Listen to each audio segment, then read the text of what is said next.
with an aroma can do. Brighter day for me and you. The best part of waking up is in your cup.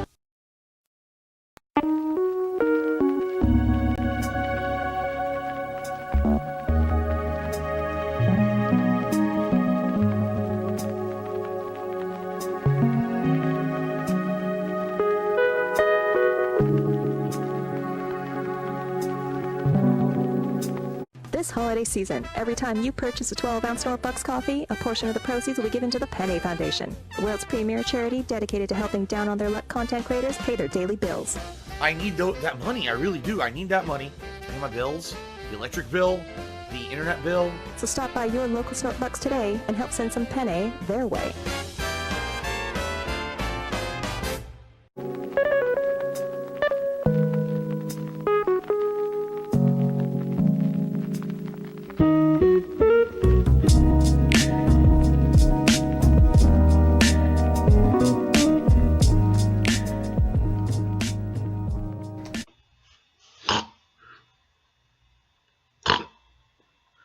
So I guess you guys are probably wondering, Phil, why are you walking down the street like that? Well, it's kind of a long story, but I guess I got time to tell you guys. It all started when I went off to college and stupid bullies followed me, god damn it. Oh boy, feeling a little bit better. And yeah, a lot of nonsense that went along with this. Allow me to explain.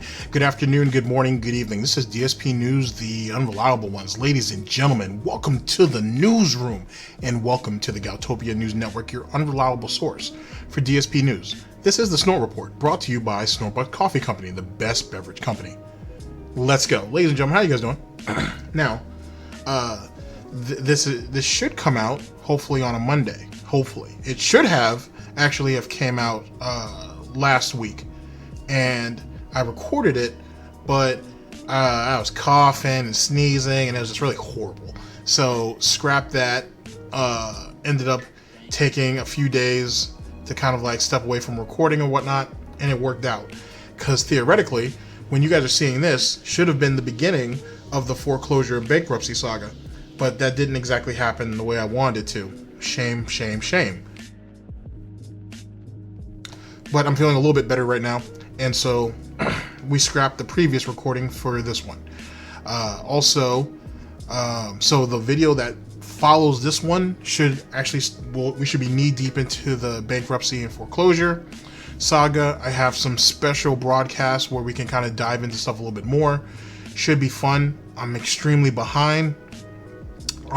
There's some other stuff floating around. There's other developments going on and some other stuff that I want to kind of talk about. Crazy stuff. So I'm hoping to kind of make a comeback and come back strong, hopefully. Anyway, also this will be the transitioning between rollouts. So this right here is going to essentially go away, so to speak, and then we're going to move into our next transition, and so on and so forth. See how you guys like that. And then when we get into the quarterly meeting, which should have already happened, but I think I'm gonna be pushing it back to like February, maybe March. I can get some feedback from you guys and whatnot. You guys have always been honest with me and upfront, so we'll get some feedback. We'll hear what you guys have to say and move forward. Chio18 has put in a whole lot of time for a whole bunch of different goodies, so I hope you guys enjoy that, as well as the unveiling of our new subsidiary as well as affiliate brand, so that's going to be cool for our friends and loved ones up north, as well as Sunspot Gallery has unveiled something really cool that kind of adds to the SnortBucks brand, if you will, and has also made an absolutely lovely, amazing, if you will, extraordinary intro that is, I promise you, worth the 2 minutes. Yes, I said 2 fucking minutes, and it's absolutely amazing. So look forward to that. That's it. I'm not going to go ahead and hold you guys up any longer, ladies and gentlemen. I haven't talked to you guys in a little while, so let's go ahead and get into what we are here for, because I don't smell no bacon cooking. I know that line's a little bit early, but ladies and gentlemen, we are here with 3 videos that will make up our broadcast, all brought to us by Burnell. But of course, DSP, first video. Complaining about 2017 vibe meme. Better than Thots. Pay piggies and slow night. This is from January 30th of 2020. The second video is DSP, no more blind playthroughs. Whatever that means. I know what it means, but you know what I mean. Whatever that means. I don't feel paranoid anymore. Really? Really? Let me get on the phone with Catherine real quick and see what she has to say about that. And I don't talk in circles when I lie, which is a blatant lie. This is from January 31st of 2020. And the last video that will basically round out our broadcast. Also brought to us by Burnell DSP, explaining and debunking the lawlcows. The lawlcows. This is from February 1st of 2020, our current year of gout. Ladies and gentlemen, let's not sit around unceremoniously. Let's go ahead and get started and whatnot. I hope you guys are doing well. I hope you guys morning, afternoon, or evening, whatever the case may be, starts off right. Hopefully this goes up at its regularly scheduled time, but because, like I said, I've been sick and I've been behind on a bunch of stuff, I'm literally trying to play catch up, literally at the last minute. So that's a thing. But as you guys know, we always do well under the gun here, or you know what I'm saying, or when it's crunch time. So it's what we do, and hopefully I can make it happen. I can make this enjoyable for all of you. Ladies and gentlemen, this is the Snort Report, and this is DSP News. Always late, never breaking. Unreliable coverage that you can't count on. Oh yes! A GTG, Network and Productions. You guys all know the slogan. I don't smell no bacon cooking yet. I don't smell my SnortBucks coffee being brewed yet, because I've been drinking tea forever, and now I need some coffee, or some cappuccino, whatever. Even though I love everything that SnortBucks does. But either which way, ladies and gentlemen. And we need to get into our tasty segment. It's gonna be 3 of them. Oh boy. So they should be on the shorter side though. So you know, they won't be super long like the last few were. But so that's a thing too. But anyway, ladies and gentlemen, it's time. It's time to watch me work. And like I said, we'll have our first tasty segment. So that should be cool. See you guys in a few. Ooh, it feels good to be back. It feels good. The gout hasn't gotten me yet.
Play the game!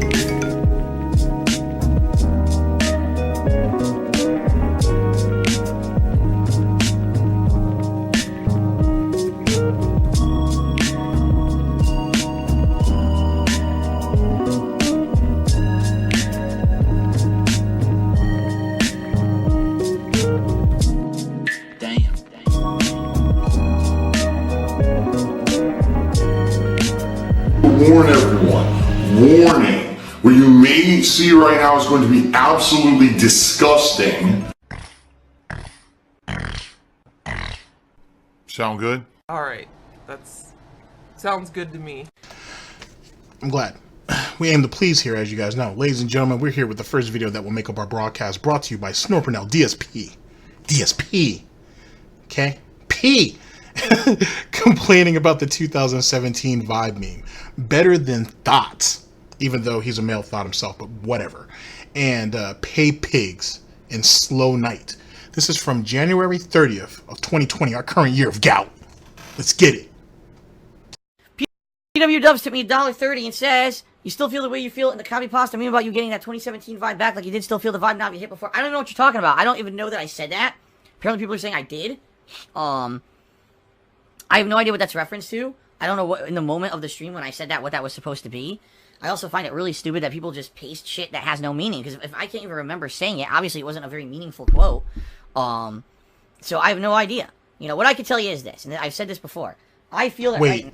Now, keep in mind, ladies and gentlemen, the context of that quote was Phil getting his groove back, getting, you know, that vibe back, ready for fun stuff, ready to put out entertaining and meaningful content, right? Going back to his glory years, which is a direct contradiction to something that he said earlier that predates that, if you will, that was former to that, if you will, about how he's all about looking forward and not looking back, but semantics. You know what I'm saying? He's a hypocrite. It is what it is. But that right there was supposed to be him passing on the positive vibes, DSP positive, if you will, to the rest of the pay piggies, to the pay cult, that it was a new day. It was the dawn, if you will, of a new day on Galtopia. That everything was going to be good from here on out as long as people came with the type of enthusiasm, i.e. with their purses, with mommy's purses, or their parents' wallets open and ready to contribute, to donate, that everything would be good from here on out. Well, on top of the fact that there needed to be, you know, a bunch of great AAA games too, to carry the day as well. Because let's be honest, ladies and gentlemen, the entertainer known as Dark Side Phil doesn't really exist. He was a mirage. He was an illusion. He was never really there. It was really just the games that were actually carrying the day. They were the real draw. That was it. Now everybody's just here for the shit show. That's all. But that's okay, ladies and gentlemen, because as long as that's going to happen, SnortBucks Coffee will be here. Always. To bring you guys the type of warm, comfortable nourishment while you're sitting there looking at this trash fire. And the piggy that's circling around himself instead of just, you know, stop, dropping, and rolling. He just wants to keep running around in circles believing that'll put the fire out. It won't. But it does make a much more tender and juicy baby back rib. So, you got to look at the positives, right? DSP News. Defiant Snort. Now, Defiant Sniff. I'm in a very positive place when it comes to my streams. We got more people coming by than ever before who want to have a good time, who want to enjoy themselves, want to chill with me, and just, you know, enjoy games. And it doesn't matter what I'm playing. It seems like I can get people out to hang out with me no matter what. People are very supportive of no matter what I'm doing. That's a great feeling. He says the same shit, though, a couple of times each and every year. Which, if one was to consider the circumstances with each and every one of these occasions, it just kind of further festers the idea that he is just a pathological liar. In that he literally talks and lives within the moment, and that's it. And remembers nothing because it didn't actually mean anything. It meant something right then and there, but nothing else past that. There was no sentimental value. In turn, when you look at what we'll eventually get into with this whole bankruptcy and foreclosure thing, I hope to express the general idea and hope to illuminate some of the mistakes that were made. Some of it you're seeing right here, but I want to show you how it transcends into his finances to lead him to where he's at. You have a very not that I'm at a loss for words.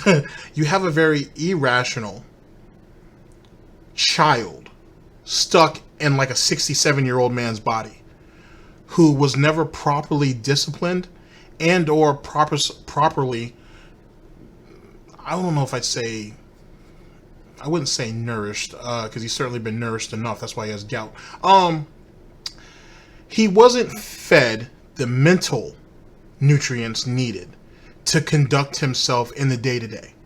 A lot of you who are listening are around Phil's age, right? You know, some of you are. You're around Phil's age. You know what I mean? Some of you may even be a tad bit older than Phil. And you can look at Phil, whether you've been following him for 10 months or 10 years. You can see what he's done, and you can see how it was blatantly a mistake. And you can understand that a rational individual would know that if you keep making these mistakes, you're going to end up hitting a wall, and you're going to hit it really, really hard. But Phil never did. And that's just the financial angle of it. This right here is supposed to be a emotional type of empathy, sympathy that he has with the audience, with the pay piggies, with the cult. This is supposed to be a type of connection that he has with them. But what good is the connection if he doesn't remember it? What good is the connection if it really doesn't mean anything past when it was said? You know what I mean? I don't know. Maybe that's me being a little bit too philosophical, if one would consider that philosophical. It's not. DSP News. I did not have back when I was a full-time YouTuber. When I was a full-time YouTuber, it was like, Gotta play the big AAA game. Gotta play whatever's virally popular. Gotta always put out the videos people want because I need those views, need those views, need those views. That's how I used to make my money. It's not like that anymore. But if that was true, though, then why didn't he go to direct capturing? Why didn't he go to direct capturing when people asked him to? If that was the case, why didn't he edit his content when people asked him to? If that was the case, why didn't he change his personality to try to at least attempt to be a decent human being when people asked him to? Why did none of those things happen? If supposedly when he was on YouTube, you know, just doing YouTube content, you know, drunk, right, most of the time, hence the reason why he got fired from that, why he got fired from that helicopter job in the first place, amongst other things. Why is it that he didn't make the changes needed, you know, so he can make his money to make a living then?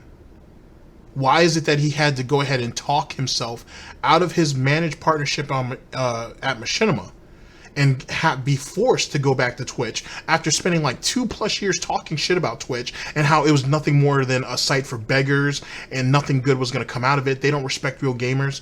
To now, all of a sudden, his eyes are open. And now he knows what he needs to do. How do you go from slandering something for 2 fucking years to going over there and acting like it's the best thing ever? But that's the dark side Phil way of doing it. That's what makes him a hoe. Well, it makes him a whore. But I'll be nice today and say that's what makes him a hoe. Because a hoe changes their opinion depending on their situation. That's what a hoe do. And anybody can be a hoe. And anybody can be a hoe outside of a sexual manner.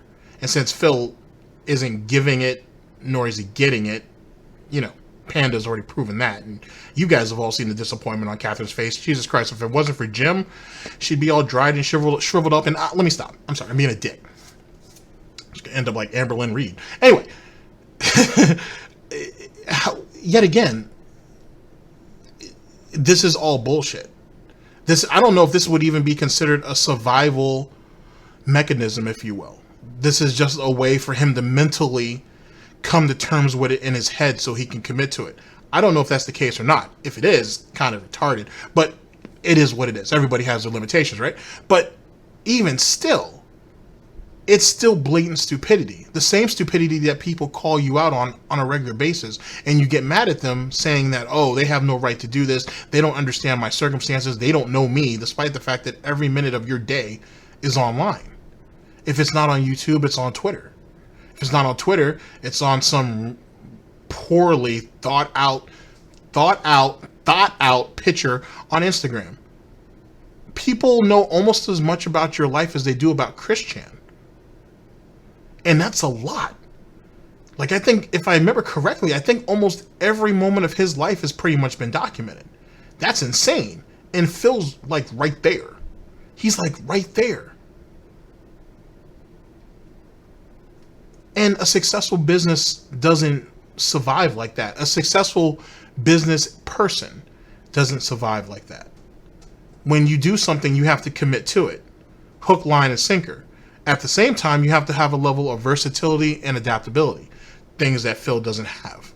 Things that weren't instilled in him. Things that aren't part of his nature. Hence the reason why he is where he is.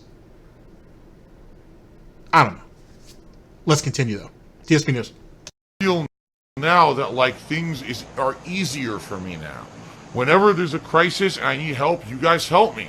Whenever there's a situation, you know, and But that's starting to turn out to be a blatant lie too, because think about all of those crises, if you will, all of those circumstances when he needs all that big help and all that big money that was thrown out, dead wives' insurance money, mommy's credit card money, disability money, whatever. Think about where all those thousands of dollars, tens of thousands of dollars in the bigger picture. Think about where all that money went. No one knows. Well, WWE. WWE champions. But where did the rest of that money go? It went nowhere. To be honest with you, it seems like it just vanished. It just hit the void, the piggy void, if you will, and it was just gone. So it's amazing how he says, every time I have all these circumstances and whatnot, and I ask for help, you help me. But none of those circumstances ever get fixed. None of them ever get addressed. The documents on this bankruptcy and foreclosure, this bankruptcy documents prove all that. It proves all that undeniably, to be perfectly honest with you, which makes it even more pathetic. On top of that, and I do want to address something right now, not to say that no one has already said this yet, because it doesn't really matter if they have or not, but just putting it out there. We all know that the PayPal information is not there. It's not listed at all, as well as when the debt was incurred for these credit cards are not listed as well. I'll touch on this at a later time and date, as I usually tell Catherine. But in any case, it's interesting how the majority of Phil's money is funneled through PayPal, but not the way you guys think. You guys are thinking, come on, GTG, we all know that Phil's YouTube money and his Twitch money and his donation money goes there. The begging money. We know that, GTG. You know what I'm saying? What else are you talking about? Well, watch me work. What happened to the Muggsy money? You know Muggsy, right? That's what he was using before Streamlabs.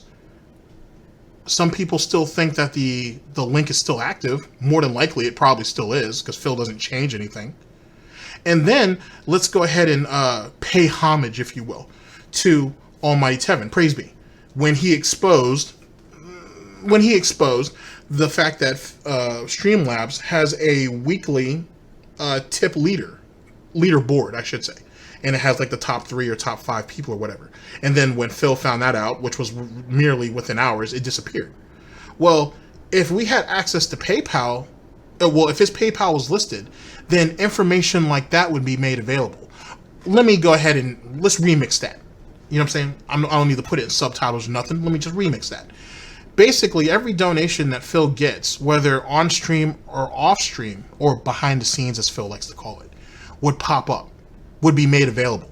Which means those numbers that are extremely inconsistent, so to speak, at least the majority of them, at least for the 6 months that he listed, that were on that document, would probably be a whole lot higher, because we all know Phil gets donated large amounts of money behind the scenes.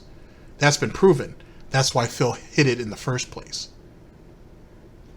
Just throwing that out there. Being that part of the situation, it would give Phil a reason to hide it.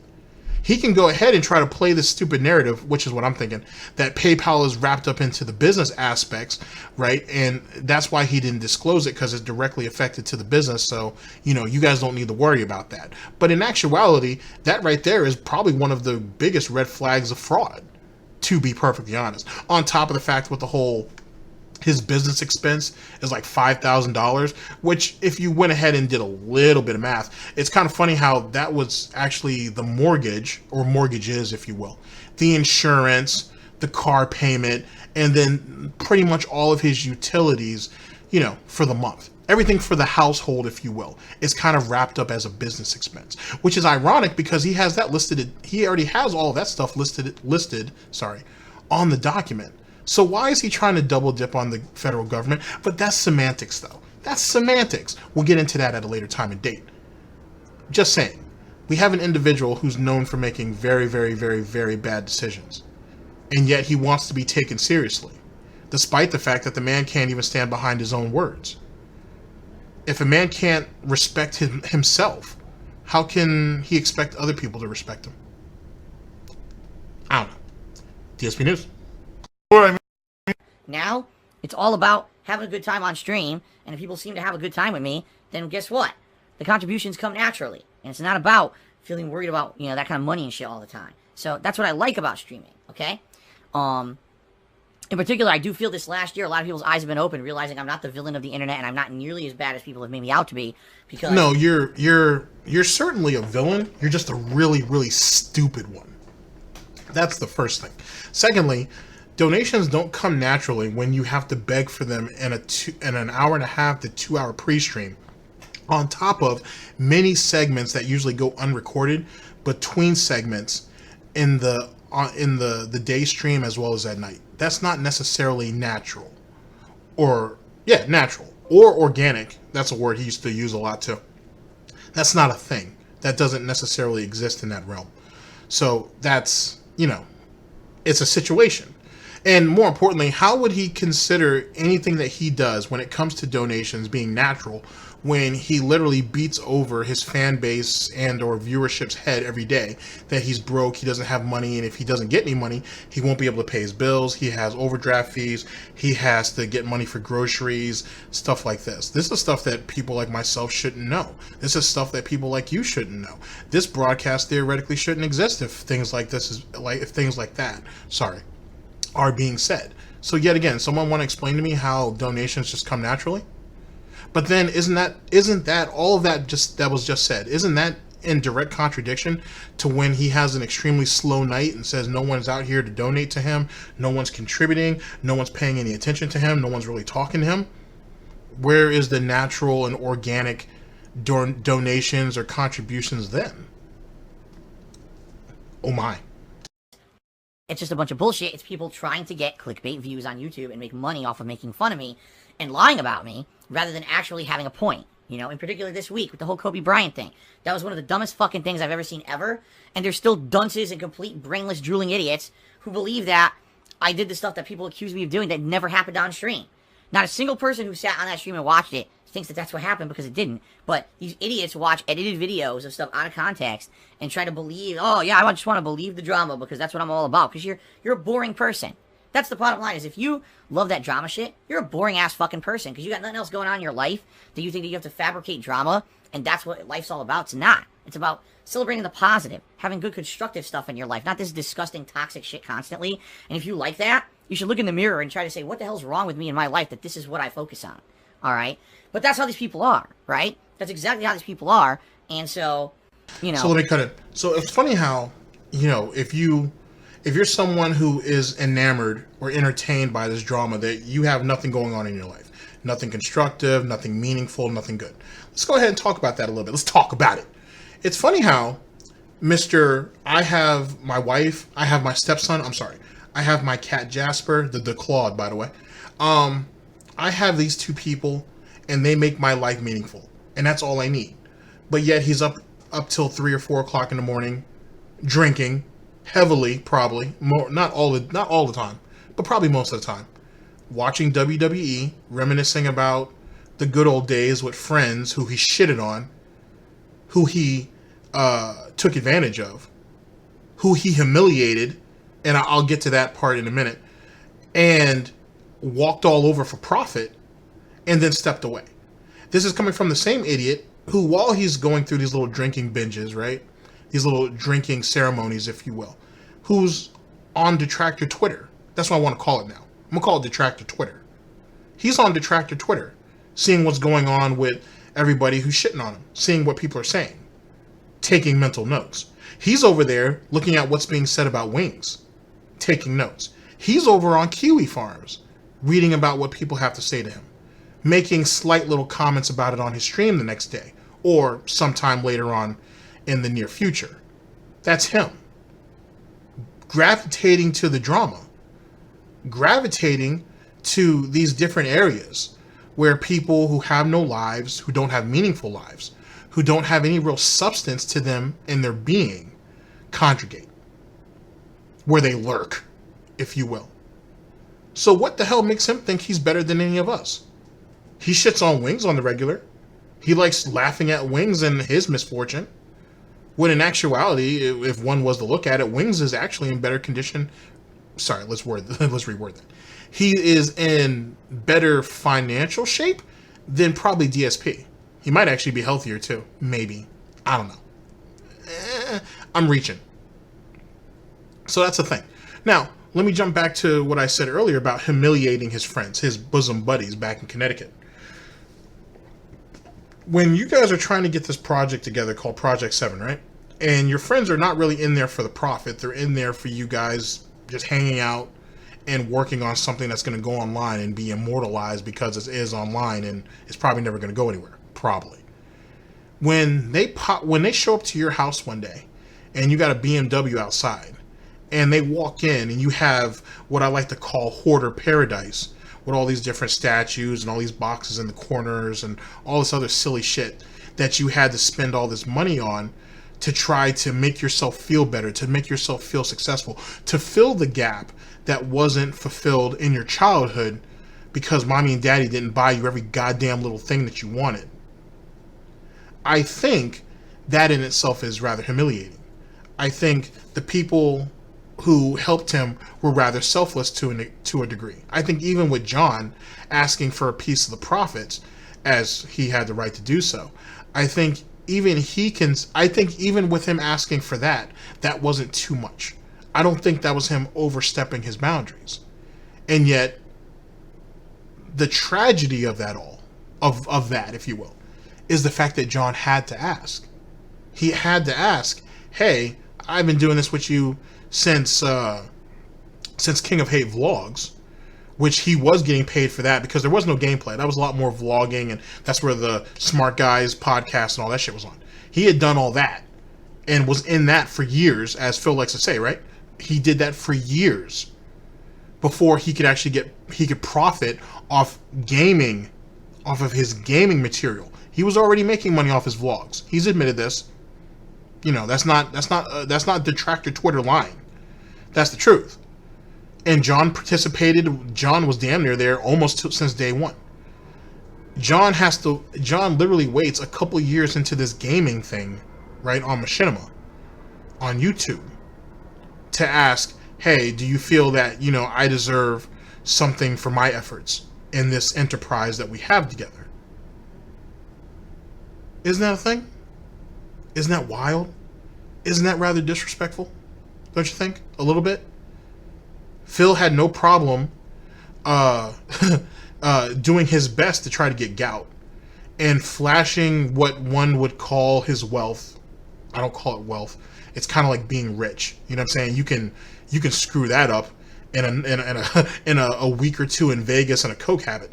But his whatever you want to call it, his piggy wealth. He went ahead and flaunted that in front of their faces and whatnot because he wanted to prove that he was better than all of them, despite the fact that he needed them to develop and to obtain that wealth. Isn't that kind of crazy? Ain't that kind of silly? Isn't that kind of disrespectful? I don't know. What I would like to say is, I feel that a lot of that stuff is now horseshit, and it doesn't really affect my stuff anymore. Like, I can still come to stream every day and not have to really worry about that nonsense, right? People can say whatever the fuck they want. They're gonna do that, but people still come and hang out with me. We still have great streams every day, okay? So, that's what's awesome about it, okay? I don't know what the hell this random ass stupid copy pasta quote was that people say. That's awesome stuff. I can't wait. I'm having so much fun now. Really, seriously, and I cannot wait for more. This is cool because I'm getting that positive vibe that I had for most of 2017. I'm getting it back now. Now, I'm getting that groove back, getting that vibe back. I'm ready for fun stuff. I hope you guys are ready too. It's stupid, and anyone who does copy pasta like that is stupid anyway. I mean, oh, I must repeat something ad nauseum because everyone else repeats it ad nauseum. So now we have this this feeling of, you know, camaraderie because we all say the same thing. Har, har, har. It's recognition. It's like, yeah, get a life. You know, seriously, get a fucking life. My mouth is full of salt. All right, Albert Aponte just sent me $3.40. He says, welcome back, Phil. I hope the support helps you on your day off. Take care. Did you actually get the entire $3? I can check. Alfred, I received exactly $3. So apparently if you're trying to send a $3 tip, if you send $3.40, it covers perfectly the process. Now, you know how pathetic this sounds? This is someone back in the day, like back in Brightside Vikings day, yeah? Where not only Brightside, but others used to throw huge denominations at Phil on a regular basis, and he would barely blink. You know what I mean? He almost made it feel like, he almost made it seem like that it was a chore just to acknowledge these people and thank them for those donations back in the day. And now we're going through these mental followings, if you will, over $3. $3, ladies and gentlemen. 12 quarters. 12 quarters. You can find that in between your car seats, on your couch, outside. $3. This is what we have to go through. This is what whoring is like on Twitch. And sadly, to some degree, for those who see Phil, who see Bad Bunny, who see some of these people on the more commentary aspects of Twitch, because that's kind of what they are, who don't have really much else going for them outside of what they're doing, despite how intelligent they may or may not be. If you have to go ahead and cry over subs, if you have to cry and complain or look up if you're really going to get a full $3 or not, what do you think streaming is going to look like in another 5 or 10 years? You know what I mean? Like, eventually, those who have real talent will always be at the top. You know what I mean? Until they're ready to get off. But for everybody else, you're just kind of seeing cheap duplicates of a DSP, a Bad Bunny, a Wings of Redemption. You're kind of just seeing that.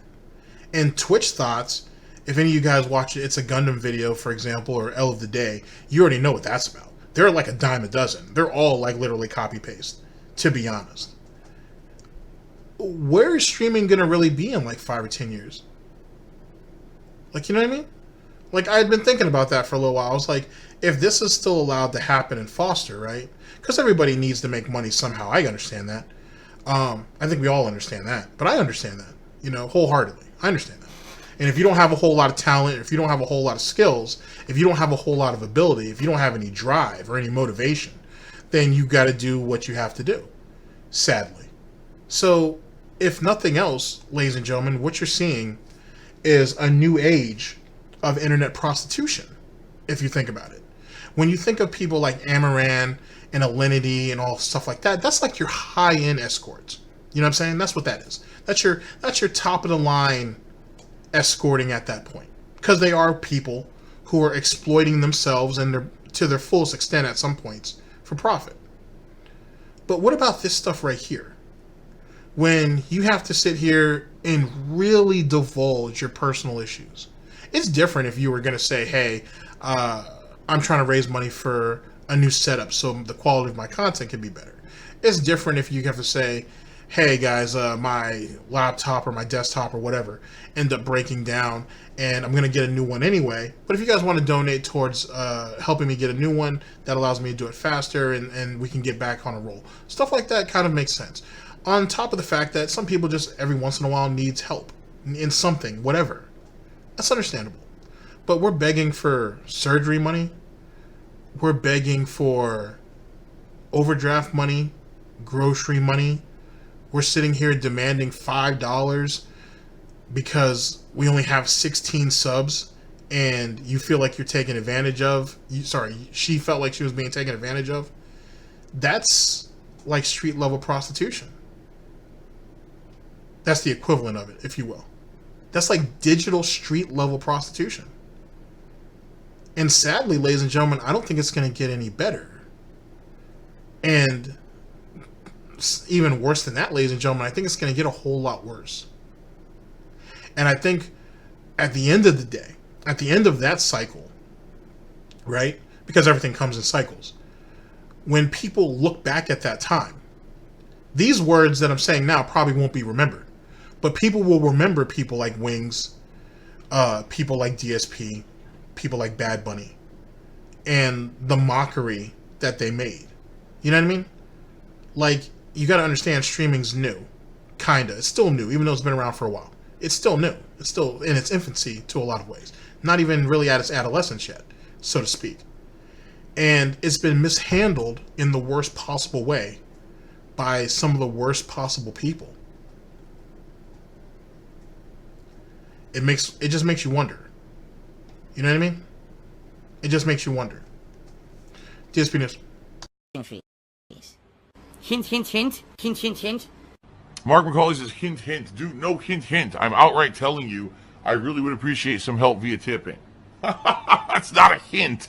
That's saying, if you can, please help, because it really sucked earlier today. It was so goddamn slow. So there you go. There's your answer. All right, that was luck, I guess, but you hit it dead on, right? Dead on exact. So thank you for that, Alfred. I appreciate that very much, man. Snake Eater did a 210-bit cheer. He's very upset that I've let Rumpelstiltskin back into the stream chat. He says the people who are asking for him back are basically people who are trolling because they know that the guy is disruptive, and I shouldn't have let him back, all right? And then, as if to almost double down on what Snake Eater is saying, let me actually get Snake Eater up here on the leaderboard as the top cheer of the night with a 210-bit cheer, okay? To almost double down on what he said, someone just tipped me $1 named Atari Kimono and says, can you please ban Rumpel? All he does is spam chat. He's highly annoying. Stop letting him come back. Rumpel, I don't know what's going on, man. Seems like not a lot of people like you, man. Not a lot of people really like you. It seems like you've been rubbing people the wrong way. For someone who is the best redemption story of 2019, it seems like things are coming apart for you in 2020, man. I don't know. Maybe it wasn't meant to be. Maybe it wasn't meant to be that you come back. Maybe you were supposed to stay outside the stream forever, man. I don't know. What I'm going to say is I'm going to keep my eyes on you tonight, Rumpel. And if you cause trouble in any way, if you spam the chat with copy pasta, if you insult other viewers, if you break any rules of any kind, I am going to have to lay the smacketh down in the strongest manner, because I've now gotten multiple requests from stream viewers to get rid of you. And even though I'm not going to just go out of my way and say, okay, I'm going to do that, I'm going to keep my eye on you, man. So you better watch it. Alright? You better watch out. You better not troll. You better not meme. Don't go on a roll, because the ban hammer's coming to you. So watch it, bro. Okay. Yep, I'm toxic. Rumpy43 to me $1 says, do you like porn? First of all, that is none of your business. Second of all, it's not something I would talk about on my gameplay stream. So listen, we can talk about debt and bills and possibly losing his house and possibly losing his marriage, but we can't talk about porn. We can't talk about a couple of female porn stars that you may or may not be into. You may not even want to talk about what you got caught flapping off to. You know, that incident that's supposed to be just a meme. That's all supposed to be funny and everything and no big deal. Just saying. I mean, you know, you could throw some well-known performers out there. I think they like being called performers. You can go ahead and throw some names out there. Maybe we can compare. Just saying. Everybody has a void folder on their laptop, desktop, or whatever somewhere. I mean, you know, it might be an interesting conversation. I don't know. I'm sure Kat wouldn't mind talking about it, but whatever. First of all, I'll answer it anyway. No, I don't need porn anymore because I'm married. That's the cool thing about when you get older. You're married. You don't need porn anymore, right? I got beautiful. There are couples that still watch porn. What? Come on, Phil. This isn't the 1980s, bruh. I mean, I know you're still stuck there, but that's not how that necessarily works. I mean, you know what I'm saying? And at the same time, I mean, yeah, there are some women who feel like Brittany Venti and is kind of disgusted by it, so on and so forth. But, you know, there's a lot of couples out there that are rather open to that type of stuff, Phil. Just saying. I mean, eventually you're going to need to spice up your relationship if you're planning on keeping Kat. But then again, I would assume as disappointed as she looked when we saw her in her first couple of appearances, I would assume there's not too much going on in the bedroom anyway. Which only gives even more credence to what Panda said before she left. Womp womp. Woman here. I haven't had sex in ages. Who's willing. The proof's in the pudding, ladies and gentlemen. The proof is in the pudding. Ask Jim. He'll tell you. To spend intimate time with me, and it's, you know, more than enough for my desires. I don't need porn. You sick freak asking me these disgusting questions. Okay. I almost feel bad for him. So remember, guys, the best way to contribute tonight would be by tipping me. Tipping me helps me more than anything right now, and I really need the help because I am emptying. Currently, actually, the truth of the matter is I processed the payment already to pay the back taxes that I owe. When it clears, I have no money in the bank. So whatever you guys are contributing on the streams is the only money I have right now. So thank you to people who tipped on the earlier stream. Please, if you guys can tip tonight, if you have the choice of deciding how you'd like to contribute, please tip me tonight. That's how you can help me more than anything. Okay, guys? I still appreciate Now, just real quick. One, does anybody, and this is for the, I don't know how many ladies might be in the audience, but this is open to anybody that feels the need to answer. I very much appreciate it. Do any of you guys think Phil knows what a sympathy lay is?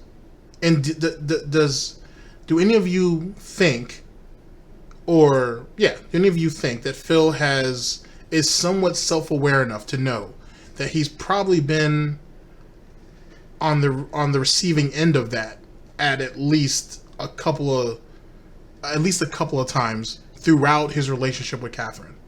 I'm just throwing that out there. Secondly, it's amazing that we have a 37-year-old man who's about to lose everything. Who still feels that it's a good idea to sit on his ass and play games poorly, and believes that everything's going to be okay. If that's not what the definition of his sanity is, or at least one of them, I don't know what is. I really don't. Hearing, subbing, all that still helps, but right now the tips help more than anything. PW Dubs tipped me $1, and now he says, you wouldn't answer my question about hentai, but you answered his question about porn. That's right, because if you notice, we hadn't started gameplay yet. In the middle of a gameplay stream, I'm not going to derail everything with a stupid question. I'll answer stupid questions before the stream. He's a toxic fucking guy, but the guy's so dumb he doesn't even realize it. Like, he doesn't even realize the stuff he puts out is toxic, and he doesn't know why people don't like him. That's how ignorant the guy is.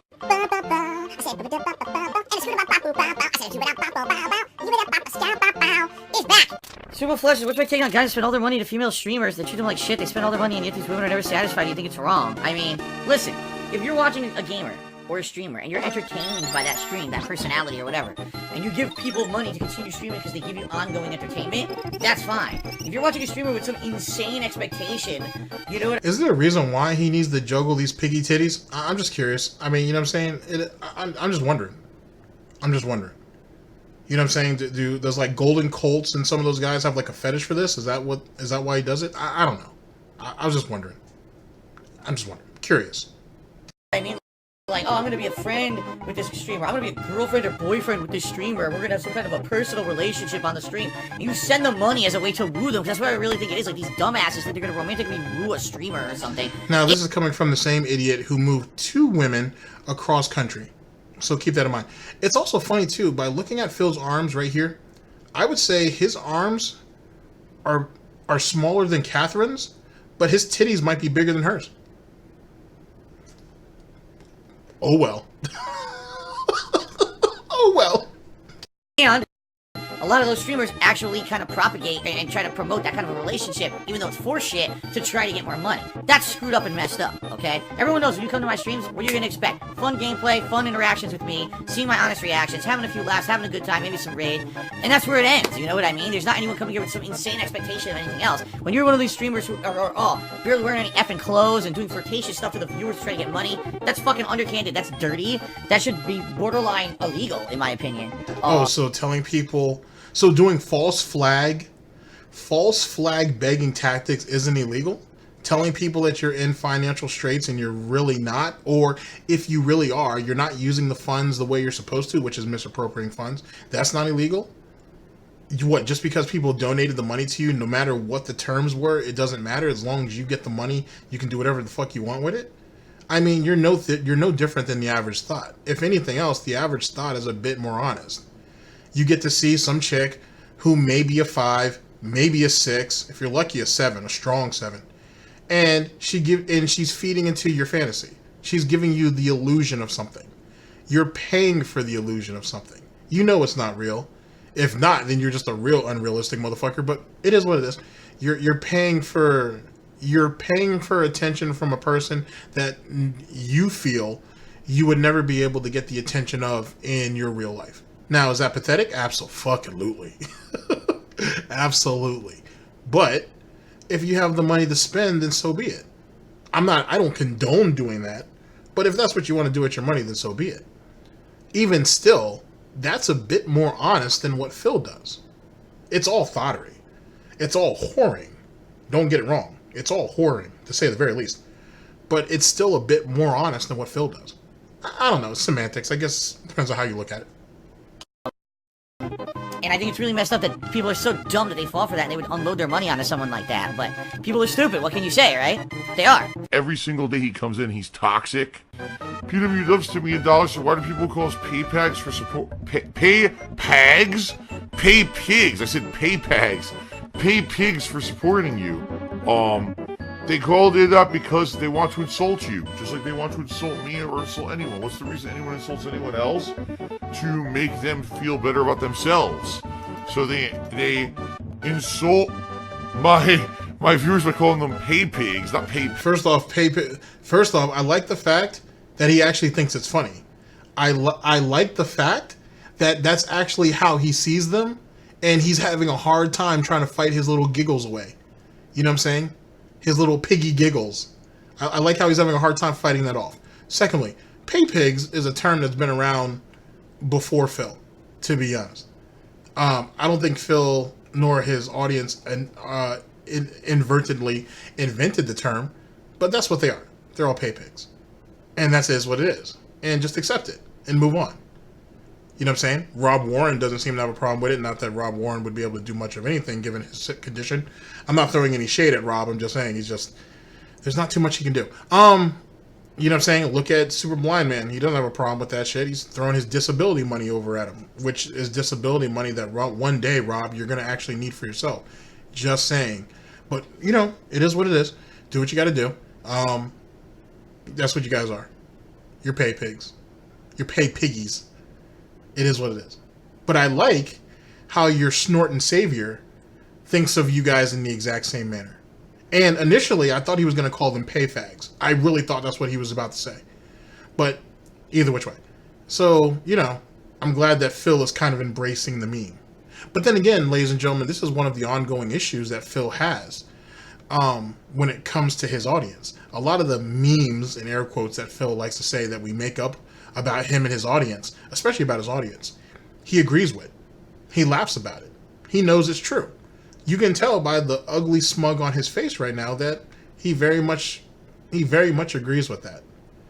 He knows it, and that's why he's having a hard time yet again fighting off the piggy giggles. You know, the piggy giggles got him, and he can't do too much about it because he knows it's true. Because if not, he would have a bit more of an attitude. There'd be an angry snort there. You know, Phil hates to be insulted. And, you know, Phil will go out of his way to protect Sidella every chance he gets. But for the rest of you guys, it's funny. And just accept it. And move with it. I don't know. Seems kind of harsh. Seems kind of two-faced. Seems like a lot of favoritism. But at the end of the day, ladies and gentlemen, bacon is bacon no matter how you cut it up. DSP News. Pay pigs, because it's an insult. It's that simple. There's your clip of the night. Snake Eater Cheer said, can you tell us an interesting story? Probably not. I'm an honest guy. I pride myself on honesty. For me, it's all about just being dishonest. You know what I mean? Like, you guys know when you come to my streams, you know, that I care about you as viewers. I want you to be safe. I warn you about stuff where people can mess with you every day. I want us to all enjoy games and have fun together. I want you guys to be able to be here and react to my gameplay. I like that social aspect that we have of it. But you know, that's where it ends. You know what I mean? Like, you guys aren't expecting anything further than that. Well, some of these, like I said, some of these streamers, you know, kind of acting like something different is going to happen, or, you know, like I said, flirting with dudes. Because guys are fucking stupid. And they think that, oh, some emotion's gonna come out of that or whatever. Because that guy's so pathetic. He feels like he'll never have a real relationship with someone who actually love him and take care of him and, you know, have a meaningful existence with him that he's gonna spend all his money on a freaking streamer. It's so fucking weird. I don't know. You know what, though? It's not even as weird as in Japan with the whole... I still don't understand the whole hostess and host club thing in Japan. That's the weirdest thing to me.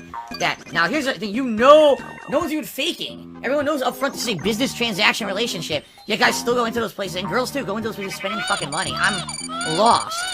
PW loves to me another $1.30. He says, I'm gonna make it even 30. I don't like even numbers. Or uneven numbers. I hope we keep playing this, even though contributions aren't high. I'm still enjoying the game. I am still enjoying it too. You know, it's like I said, Not every stream is gonna have sky-high contributions. You gotta understand that. Even if people are having fun, not every single stream is gonna have sky-high contributions. And I'm not the kind of person... Now, I actually remember this clip a little bit. The reason why he doesn't understand it, the whole situation, the companionship cafes that they have out there, is because he feels like, okay, you're paying money to have someone spend time with you, but yet you don't get the happy ending, if you will, at the end of the night. As if Phil would know what to do with a woman anyway. But whatever. He feels like if you're going to spend money like that in this, as he says, a transaction, which it kind of is, that there should be some payoff at the end of the day. Like a real payoff. As if that temporary companionship isn't enough. Now, if that's what you're into, then that's what you're into. And whatnot. We know some people who've gone over there at least to try it. They say it's an interesting experience. I don't know. Whatevs. If that's what you like, that's what you like. But it is what it is. But Phil, interestingly enough, feels that at the end of that transaction, there should be some type of basically there should be some sex at the end of that. Yet again, that seems kind of odd that someone who really only wants to be pampered and wants to feel like he's the center of anybody and everybody's world for a temporary amount of time, you would think that'd be something he'd be into. And the fact that there is no sex at the end of it, you would think he'd be okay with that since he can't perform anyway. I know most of you guys are thinking, damn, GTG, that's harsh, man. That's kind of assholish.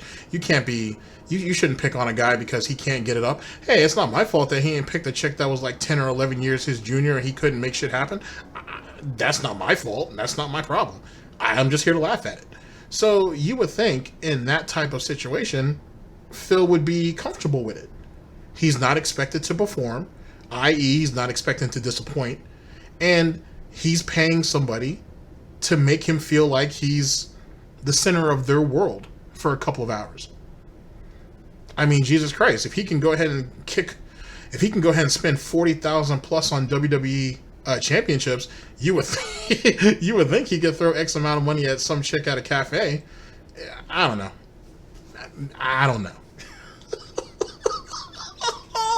I'm like, oh, because this one particular stream, we didn't get incredibly, overly generous contributions. I refuse to play. That's fucked up. I would not do that, so no worries. Nope. I never stole a thing in my life. Being very honest, I never stole anything. Never had an inkling to.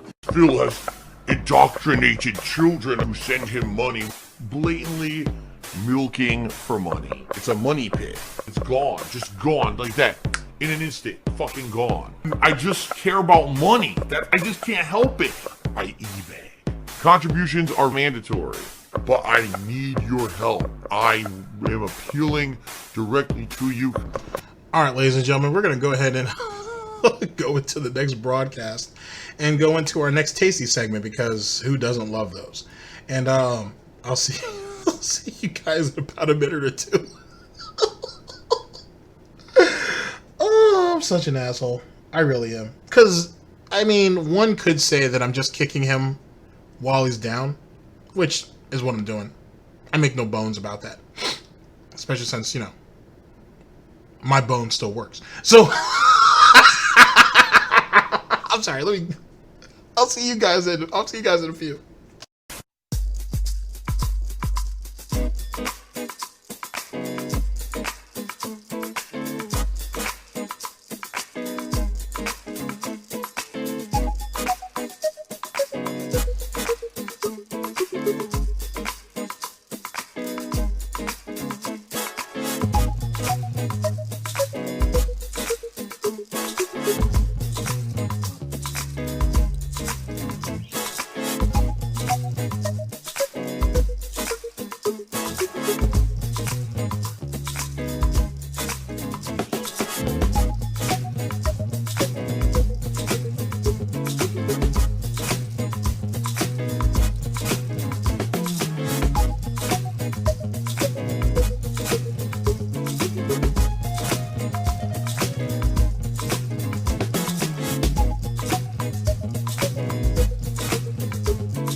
how I play the game!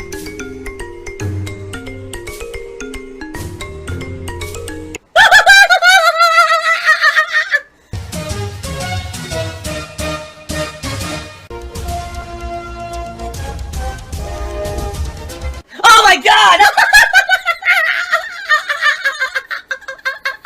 What the fuck? Holy shit! That is an epic fucking intro, dude. And I have to warn everyone. Warning. What you may see right now is going to be absolutely disgusting. Sound good? Alright, sounds good to me. Okay. I'm glad she liked that that Tazy broadcast, because what preceded it was brutal. Ladies and gentlemen, we're here with the second video that's gonna make up our here for the second video that's gonna make up our broadcast. Snort Burnell, DSP, no more blind playthroughs. I don't feel paranoid anymore, and I don't talk in circles when I lie. This is from January 31st of 2020, our current year of gout. Let's get it. Hey, hello everyone. Welcome to the pre-stream. Apologies in advance. I don't know what it's been today. I've been sneezing a lot today. I don't know why I've been sneezing so much, but it's been very annoying. And I was trying to get the questions together for today's Ask the King and everything. And I was sneezing. Like, geez, what is going on with my nose today? It's not even like I'm congested or anything. It's just, I just keep sneezing. Something is triggering me to sneeze today. And I have no idea what it could be. Perhaps it is the coronavirus. Perhaps it is the influenza. Everyone joking in the stream chat about it. Har, har, har. No, I doubt it. I doubt it's anything like that. I don't know why. I just can't stop sneezing. So. Well, I don't have African swine fever. David then, Timmy $1 says, how's your snout? Well, I don't have a snout. I have a nose. A snout would be considered for a wild animal. I am not wild. I am very tamed.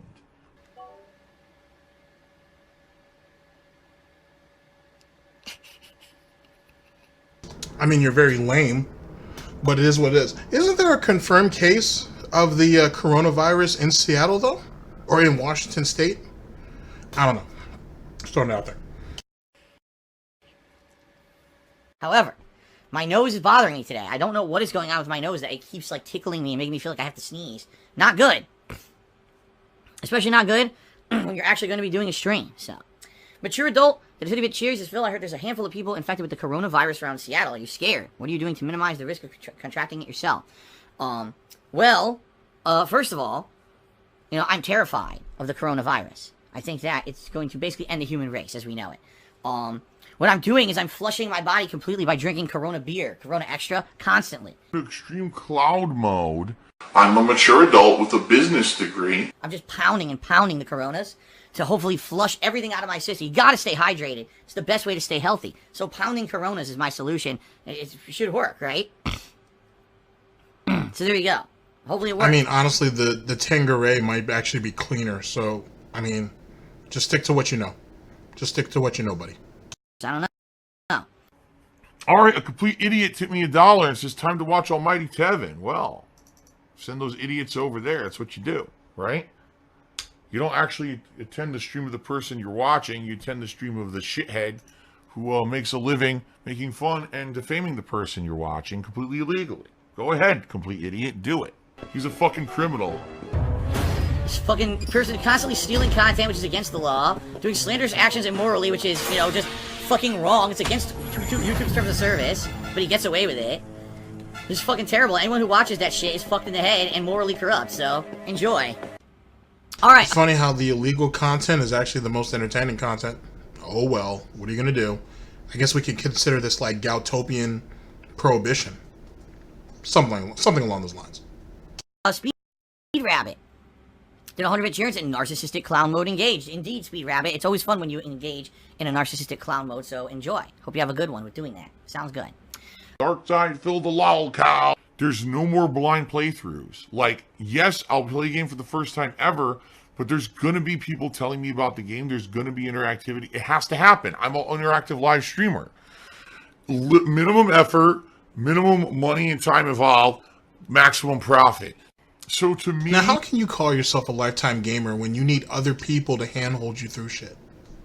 Like, where is any sort of pride at all in anything in doing so. Excuse me. This is someone who constantly and consistently tells us about his legacy and everything he's done and everything he's accomplished, which really isn't shit, by the way. And yet he's okay. No, not even okay. He's mandating it, right? This is Gautopian law that from now on he's going to be handheld through games, and if you don't like it, don't watch. And then gets mad when there is no viewership. Because, ladies and gentlemen, if there's no viewership, there's no contributions. If there's no contributions, it's just going to give Catherine even more reason and or incentive to move in with Jim. And take Jasper too. $2,100 well spent, right, ladies and gentlemen? To find Sniff. I think that the whole, oh, no spoilers, no help at all, is just dumb shit. Third Eye the Third Series, I love it when you put your controller down and you're basically screaming at the stream chat saying, I need help right now. I need someone to tell me what to do. Yeah, and the reasons that I would do that, quite frankly, is because I'm at a part of a game that's so cryptic, or in particular, a game that's so outdated, like Donkey Kong 64, where I don't even understand what the fuck's going on, and the game doesn't help you. Now I need help, or else I'm gonna have to look something up, right? It's either you help me. But that's how a lot of those games were. They kind of, it gave you it forced you to think. A lot of games now, not every game, of course, but a lot of games now, people criticize, saying that we're handheld through these games. You know what I'm saying? That every little thing, there is some type of notification or there's some kind of help menu you can go to get help in. But in some of the older games, right, you just had to figure it out through trial and error. And which, you know, if Phil's mom would have, whatever. The thing is, with people like Phil, and Phil especially, is he believes his time is so valuable that he doesn't feel a need to waste it. And by proxy, in a lot of ways, excuse me, and by proxy in a lot of ways, he expects and he wants to speed through games as quickly as possible because the first part of his legacy, he was laughed at and ridiculed for being incapable of doing anything. Now, to divert that, if you will, he would rather be handheld through everything, believing that's better. So, it was funnier, I think, and at least somewhat entertaining, to watch you fumble through things like an absolute moron, because that's what you are. It was funnier that way. It was way more entertaining that way. If anything, that was truly one of the more honest aspects of his personality. But now, we're getting into this egregious, lazy, sloth-like behavior of being handheld through it and believing that's better because, oh, you guys can't make fun of me because if I did fuck up on anything, you can blame Popsicolo. You can blame Golden Colts. You can blame Anonymous. You can blame Rob Warren. You can blame Super Blind Man. You can blame whatever other pay piggies that he has that's holding his hand at the time. That's rather pathetic. It's amazing how Phil needs constantly a shield, a blanket, window curtains, whatever, to defend himself at all times. He just can't be a man and accept the fact that, you know what, you're terrible at games. You always have been, you always will be. You're a failure. You could have been profitable at that, but you're too damn sensitive and you're too damn stupid. Now you can't even do that anymore. So now you have to be handheld, and you're just going to give people even more reason to ridicule you. And then what are you going to do? You're going to go back eventually to trying to do everything on your own to try to prove yourself that you can do anything or you can do something. And you're going to fail and show yet again that you can't do anything. And it's just a vicious cycle. This is mental gymnastics that he puts himself through for no reason. Literally putting himself through the wheels of hell for nobody's enjoyment, really, or for any real benefit. That makes no sense at all. And that's kind of, I can see why people pity him for that. Because he's someone who lacks so much self-awareness, and who's so pathetic as a person, and who is so insecure as an individual that he would rather accept the easiest path possible, even if it leads him to failure, because this way he has someone to blame. Failing on his own and doing it for a very long time and years upon years proving that he was a failure, is too much for him to handle. Now someone else needs to take that blame. And once that gets old, he'll just go back to failing on his own. And it's just, yet again, it's just a malicious and vicious cycle of his own doing. And he's just not man enough to stop it. Maybe he can't stop it. Maybe Phil Burnell, DSP, Darkside Phil, truly is too stupid to realize what his public standings are. Maybe he really is incompetent. Maybe he does have some mental shortcomings that he's too scared to confront, which leads into where he is now. People for the longest time try to justify to themselves, because people tell me this shit, and you can read about it on forums and stuff, that they all thought this was an act. They thought it was all a joke. They really thought he was like some type of like creative actor, if you will. And this was all supposed to be just one big act. It was all one big joke. The sad part is he was the joke. He always was. He always was the joke. And people still tried to help him. Even when those people knew damn well that, you know, this guy is incompetent. He's really incompetent. But they still wanted to help him. And he shitted on them. Each and every one of them. And the more people he shitted on, the more people who still try to come to his defense. Detractors included, at least some of them. That's amazing. And sorry, we'll continue with the video. I know I'm long-winded.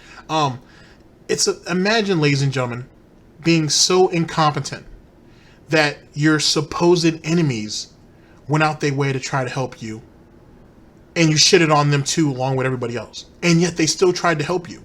And you called them idiots for trying to help you.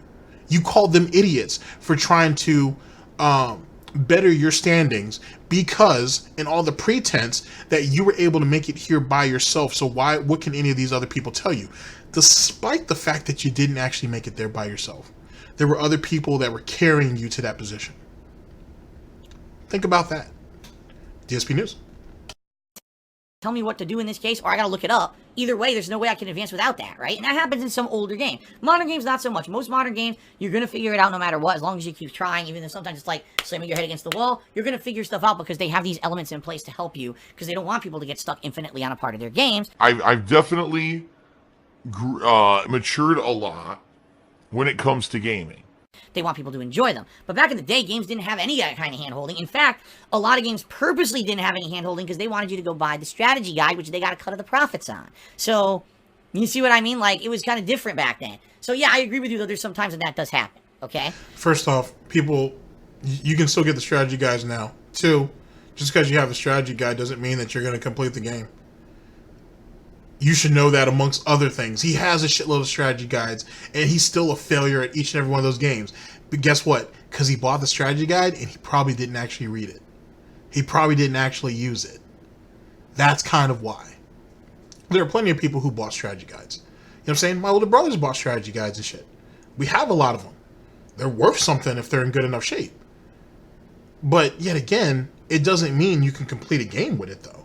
You know what I'm saying? You can, if you know what I'm saying, you still kind of have to use your noodle to get through shit. But then again, we've all seen Phil eat a styrofoam cup of ramen with a spoon. So if he can't get that right, then what makes you guys think a strategy guide was going to help this idiot? Just throwing it out there. You know what I'm saying? Shame. Almighty Turban resubscribed for 7 months and said, love you. Well, thank you, Turban, so much. Cody Carlton, 50-bit cheers, didn't you do that? I actually meant to say cha-ching, but whatever. If anybody knows, somebody's going to get that reference because that's a YouTuber who's not around anymore. Thanks to Rich from Review Tech USA. So, I'm coming for you, Rich, because you ain't screwed the pooch recently, and that needs to be addressed. Drake Sword and Dick Lightning in Dark Souls. With the Drake Sword, absolutely 100%. And I just said that second run that I did through Dark Souls was not legit at all. It was people just telling me what to do constantly. That's 100% was handheld, but that wasn't meant to be a legit playthrough. The game was so fucking hard, and remember, that was when I had first started live streaming, and the whole point of me replaying Dark Souls is because people had asked me to go back to it over the years. I said, well, if I'm going to do it, you guys are going to have to tell me what the fuck to do, because I couldn't figure it out on my first try, and that's why that playthrough was like that, but then I subsequently went back 2 more times to play the game to play it legitimately, okay? Dick Lightning, no. Dick Lightning was me. I figured that shit out. That's pathetic. And keep in mind, people still say that the other playthroughs that came later on were just as terrible, if not worse. So it is what it is. And didn't he grind in like in one of those playthroughs? Excuse me. Didn't he grind the hell out of that shit to get himself overpowered? Or was that in another Firm Software game? Because that's kind of where Tevin comes into that mythos, by the way. Praise me. So, I don't know. That's a thing. I'm like a bitch now. No one spoiled Dick Lightning. I just started doing a magic build and realized how fucking insanely powerful the Dick Lightning was. And I said, I'm just going to keep powering up the Faith build, and it became overpowered by the end of the game. That no one spoiled that for me. I 100% figured that shit out on my own. Keep in mind, later on they nerfed it anyway. But that was just luck. That was dumb luck. And what it is People lie. They don't want to believe that I can figure something out.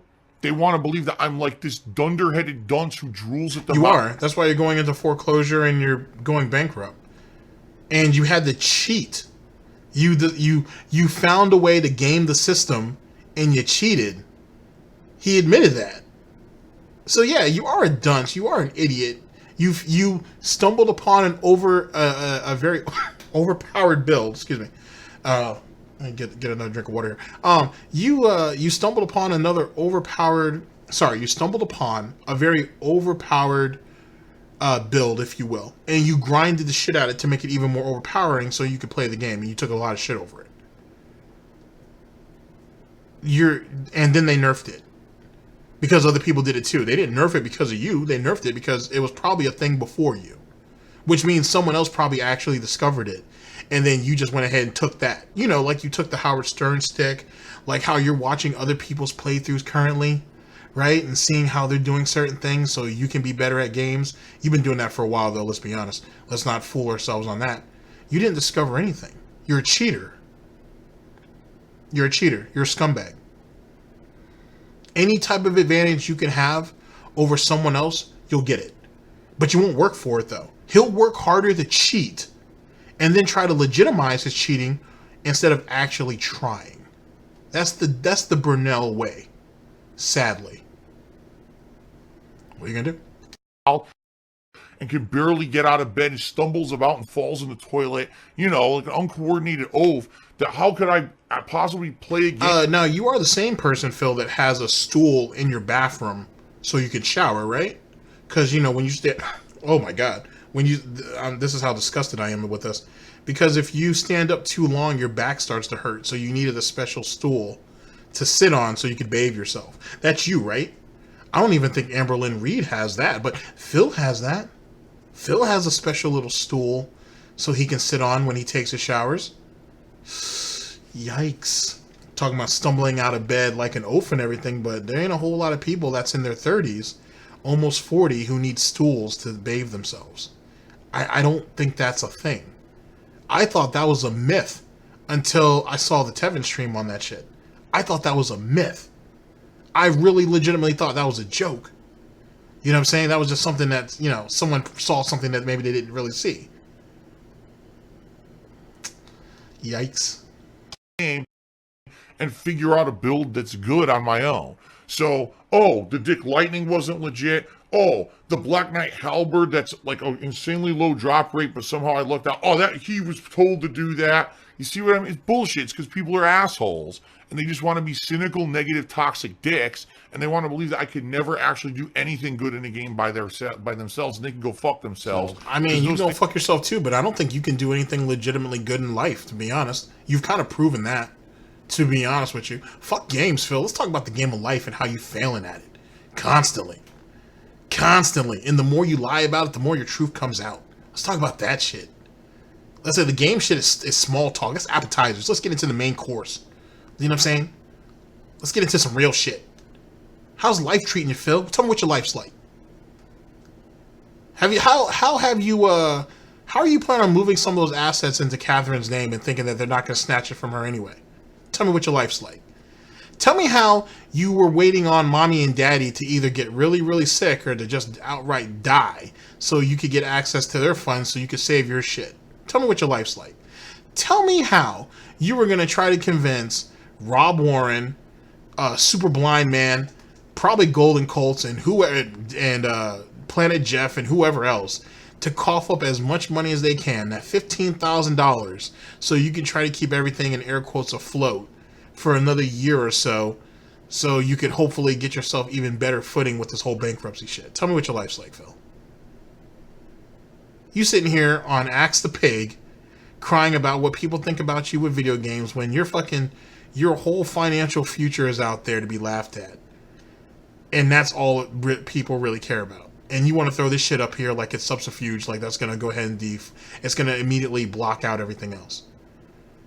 And the funny thing is he's feeding this shit to the pig cult, and he don't even give a fuck about what they think. He's fighting hard to change the aspects and the perspectives, I should say, of people like you, people like myself, people like Agent Proper, James the Lesser, Base Laszlo, Robin Zephyr. He's trying to convince people like that. He's trying to convince them that it's not really as bad. He don't give a fuck what the pig cult thinks, because he thinks they're all mindless sheep anyway, and they're going to go along with anything he says anyway. He's trying to tap into a whole nother audience and trying to convince them that he's not such a bad person. But yet again, Phil, tell me what your life's like. And at the end of the day, as I said before, ladies and gentlemen, and this is just an assumption, I'm pretty confident in what I'm about to say, but you know what I'm saying? Let's throw that out there.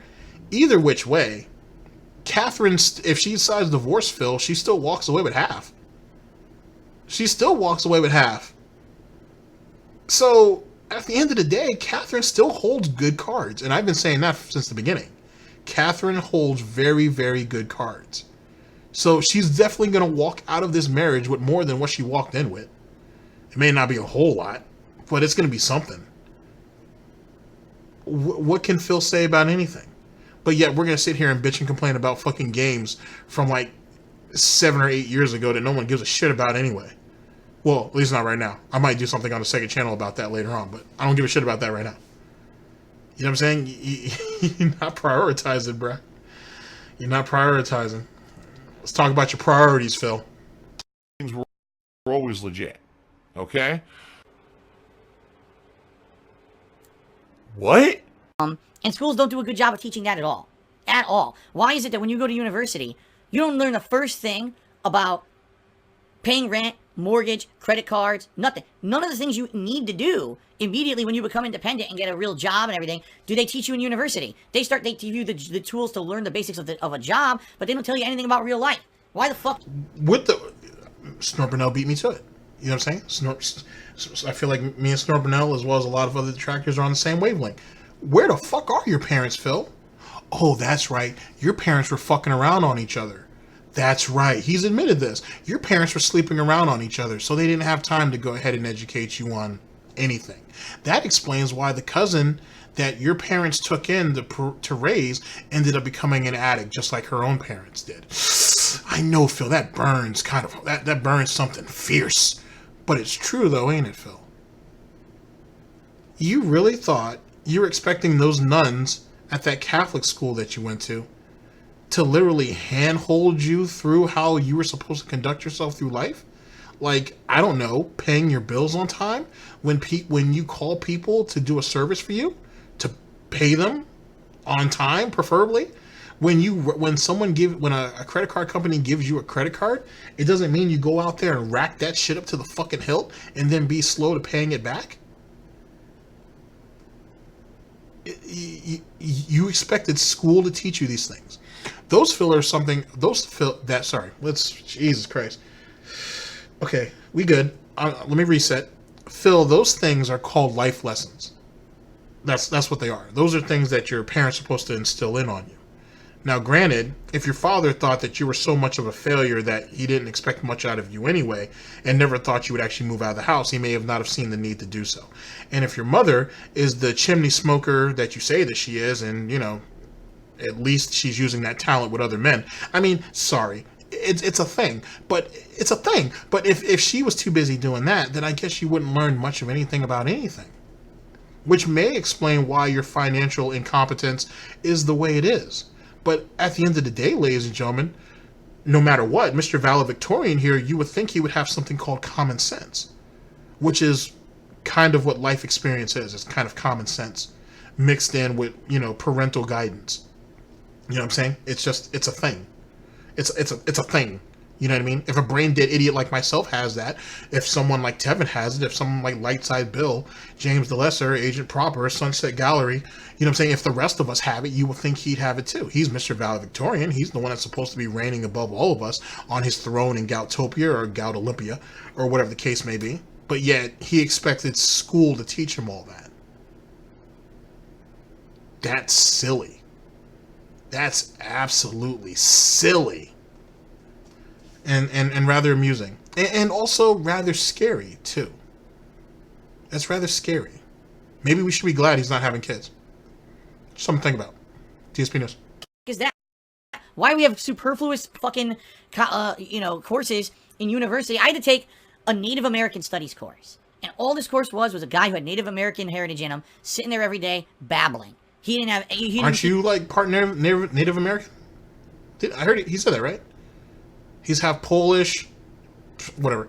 He's Polish, he's Italian, he's Native American, he's pig. I mean, you know what I'm saying? Like, that's part of your heritage. You should be really listening to that.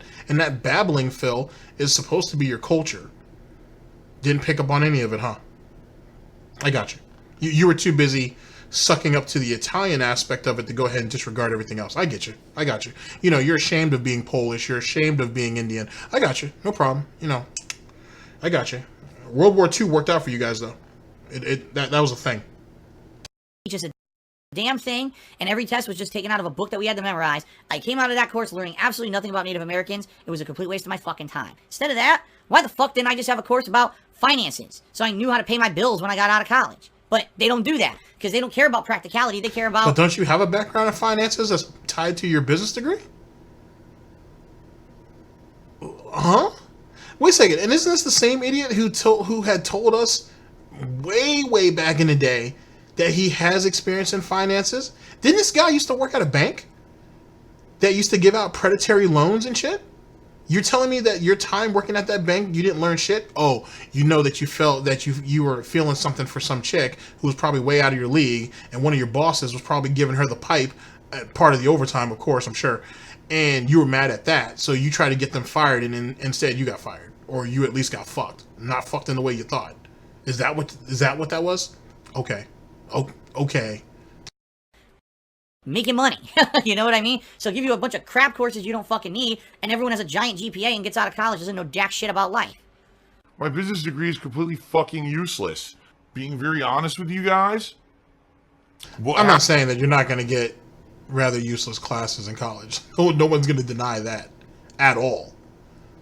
But this idiot realizes that he could have taken financial courses if he wanted to. He said he has, but now he didn't. Now it's the school system's fault that he's in all this debt, that he's about to go bankrupt, that he's getting ready to go into foreclosure. It's the school's fault. We're not blaming mommy and daddy, because I guess we're still waiting for mommy and daddy to die. That's the end game, by the way. Don't forget that. We're waiting for mommy and daddy to perish. And mommy and daddy are still paying him, so, you got to suck off who's giving you money at the time. But now we're going to blame the school system. It's the education system that has failed him. Not to say that the education system is very good, but it's the education system that's failed him now. And is the reason why he's where he's at. Where we got a 37-year-old who looks kind of like a junkie himself, to be honest with you. He kind of is, being that he is an alcoholic.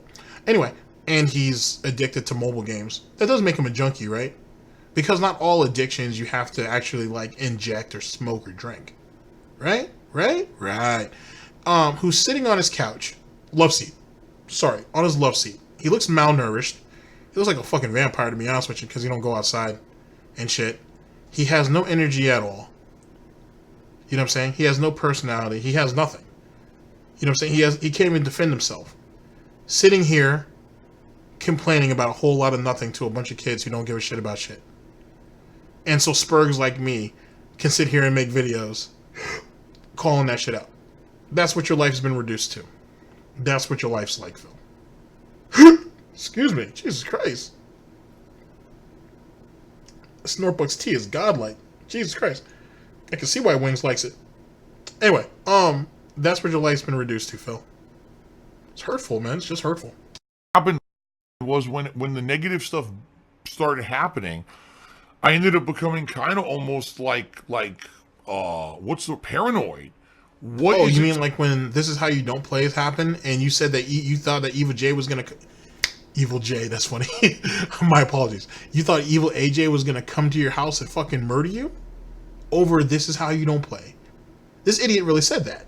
He thought that Evil AJ was gonna come to his house and murder him.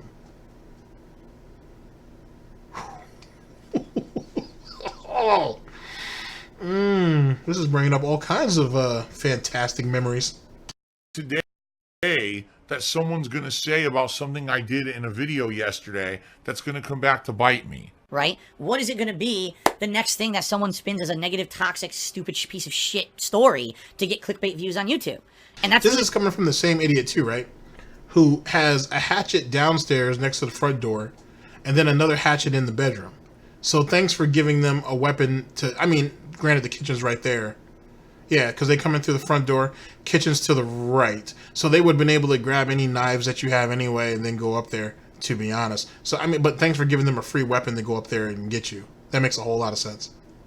And to be honest with you, if I had to guess, I would assume Catherine would put up more of a defense than you would, which is even more hilarious. I feel like Catherine would grab that hatchet first and actually put up the good fight before Phil Burnell will. Isn't that fucking amazing? I could see her doing that in her nightgown, going ahead and acting like Robert Baratheon and shit from fucking Game of Thrones and shit, and getting shit done, and kicking somebody down the stairs and shit. The same stairs that Panda fell down at one time.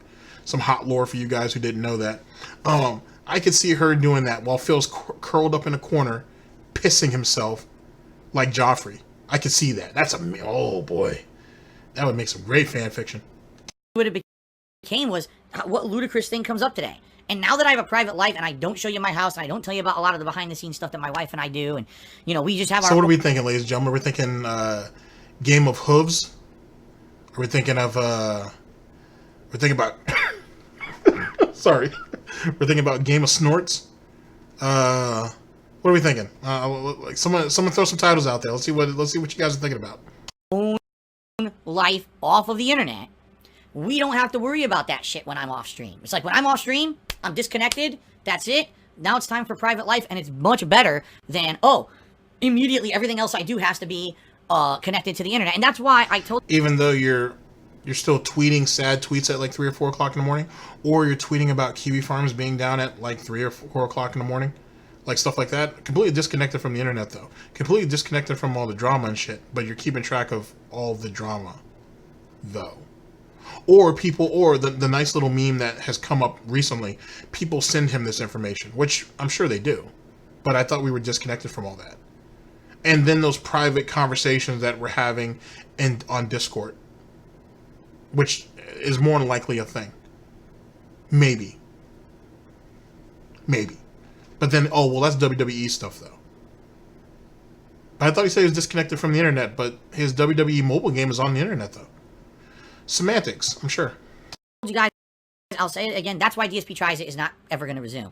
Because the most frustrating days were when I had to come to stream for 4 or 5 hours, off stream, but now I got to rush out, buy food, film, edit, upload, stream again. Like the whole day was fucking work. Where was my life? I had no real life there because it was all share everything constantly. Everything was 100% for YouTube. I can't live like that anymore. You know what I mean? That was crazy how much I was dedicating and how much I was putting into it. Quick buck. What it is greed. That's all it is. It's greed. Lazy and greedy. Just for it to come bite me in the ass later on anyway with the shit that people would say and do. So... I mean, keep in mind, ladies and gentlemen, over the span of this guy's employment on the internet, he's made like 1.7 million and has nothing to show for it. Like literally at the end of this saga, he's not going to have anything to show for it. 1.7 million, which is speculated, and he's not going to have anything to show for it. And he's going to sit there and say that he wasted his time. He did all of it for profit and for influence. And none of that meant a damn thing. The money should have. The money should still exist. But all of the influence and all of the admiration that he wanted, that don't. Wow. Ultimate failure. Dark side Phil. Really, that's the difference, is I don't have that constant paranoia feeling anymore. And quite frankly, the ludicrousness of what people say about me these days is so ludicrous that I don't care about it anymore. Some people would say, don't give us that bullshit that you grew up and matured. It's true. The whole year was a lie. I was lying to myself, the viewers, and everyone. Raisin bread is tasty. Just cheers. And Phil, early in the stream you mentioned some gaming YouTubers tend to not work that hard since they cut out a lot of their content and don't show their feelings like you do before going to direct capture. That's not what I said at all. What I said is, it's harder to actually play more games and complete more games in a short time frame than it is to only play one game a week and sit there editing the content all day and putting that out. It absolutely... Wait. Okay. What? No. So Phil is saying that it is harder to play multiple games and fail at all of them. So we have 100, 150, 250 part game playthroughs than someone who plays one game and edits the bullshit out to like, oh, I don't know, 40 or 50 parts. That's what this idiot thinks. This idiot is still trying to hold on to his failures, right? His early failures, that he's still trying to justify them. Even after it's been proven that it was garbage, that it was useless, that nothing came from it, and it actually hurt him in the long run. He still wants to defend it because it's all he has. Isn't that pathetic? Isn't that absolutely goddamn pathetic? That he has to defend his failures because that's all he has, and doesn't have a lick of anything else. I want you to go ahead and sing that shit, and when you get to court, Phil, I want you to sing that shit when you get in front of that judge. I want you to go ahead and sing that shit that it was Tevin's fault. I want you to say all that shit. I want you to say it was Tevin's fault. I want you to say it was LSB's fault. I want you to say it was Evil AJ's fault, the Sons of Kojima. I want all that shit. I want to see all that shit in the documentations. I want to see all of that. I want to see that. That's what I want you to do. I want you to make yourself an absolute clown in front of that whole court, to where the judge has to look at this guy and be like, man, maybe we should evaluate him for if he has any mental deficiencies or something, because a grown man shouldn't be talking like this. And don't get me wrong, there's plenty of crazy people who go into court, but you're going to take the cake, Phil, in a way that you're not expecting. And Phil, you know me, I love cake. I love cake. So it is what it is. So I'm going to be gobbling that shit up all day. That's ridiculous. Ladies and gentlemen, everybody takes an L somewhere. Okay? You take the L, you evaluate it, and you move the fuck on. You don't let that shit linger. You don't sit there and let that shit fester. You know what I'm saying? You take it at face value and you move on it. You learn as much as you can from it, and you move on it. And make sure that your next move is your best move. Don't be like Darkside Phil. Don't be like him. Because if you do, then you're going to end up just like him. He's someone who couldn't accept his shortcomings, who couldn't accept his failures, and at the end of the day, he became the very thing he was scared of. And that right there, ladies and gentlemen, is a true life lesson. And it didn't cost you anything. Well, you had to listen to my annoying voice for a very long period of time, but, you know, it didn't cost you much, I guess. DSP News. Absolutely is harder. I can tell you from experience as someone who's done both, because I've done play 5 games in 1 week and beat them, and then I've done play 2 games in a week and edit it and put the content on KO Gaming. I've done both. It's harder to do the more gameplay than it is to do the editing. Okay? That's from my personal experience. I'm not Mr. Commercial. I'm not a guy who's here to put out overproduced content that was obviously created to make money. I'm just a guy here enjoying games and having fun on a daily basis. I'm being real honest with everyone. Just making an edited YouTube video is very easy. Doing live improv reactionary commentary is tough. The hard shit is sitting here playing the raw games. That's the hard part. Streaming is way harder than just editing videos for YouTube. Okay? It is. Real talk. What do I think of the boomer meme? I don't really care either way about it. I don't care about it. You know, it's a meme. It's him saying he doesn't care about it is him just dismissing it. And the truth is, anything that Phil says he doesn't care about, he does care about. It just depends on the verity, if you will. of how much he cares about it. But he does care. He does care. That shit hurts him. It hurts, and let me give you guys a really good example. Back in the day, right? Someone who was close to Phil and did a lot of work for Phil and shit called Phil a dinosaur when he started to wake the fuck up from the pygnosis, right? That shit aches Phil's spine and his herniated disc to this day. Being called a dinosaur. That shit hurts him because it hurts him for the more obvious reason that he's irrelevant. You know what I'm saying? He's not relevant. He's not pertinent. You know what I'm saying? He's a thing of the past. He's a relic. And that bothers him. That bothers him intently. Which is one of the reasons why he held on to this shit for as long as he did. He held on to it for ego. I know a lot of people like to say, oh, well, he only did it because he had nothing else to do. That's part of it. You know what I'm saying? I can't dismiss that, nor will I. It's true. He doesn't have anything else to go to. But also, he's been fighting for relevancy. That's why he likes to keep bringing up that stupid-ass meme about being white-hot popular. Whatever the fuck that means. He never could let it go that his time came and his time went. He couldn't let go of that. Just like how he can't let go of Panda picking up and walking out on his ass. That's why he stalks her on Instagram. Which is rather pathetic. I thought I was supposed to be the brain dead idiot, and I don't even know everything she does on Instagram. He can't let go. And because of that, the only way for him to be relevant is through his stupidity, through his ignorance, through who he really was, who he really is.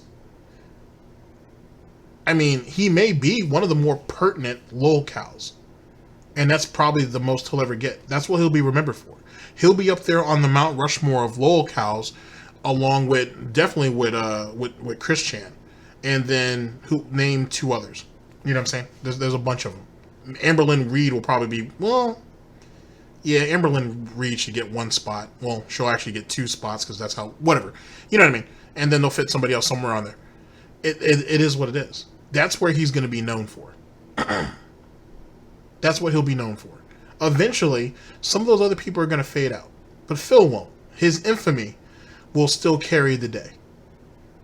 And he'll never be able to escape that. And in a lot of ways, if one wanted to give it a little bit of consideration, we should feel thankful that Phil Burnell doesn't want to have kids, that he doesn't want to procreate, because in some subconscious way, despite his ignorance, despite his selfishness, it's very possible that subconsciously in the back of his head, he realizes, I don't want to put a child through what I've laid out for myself, what I've laid out for my family.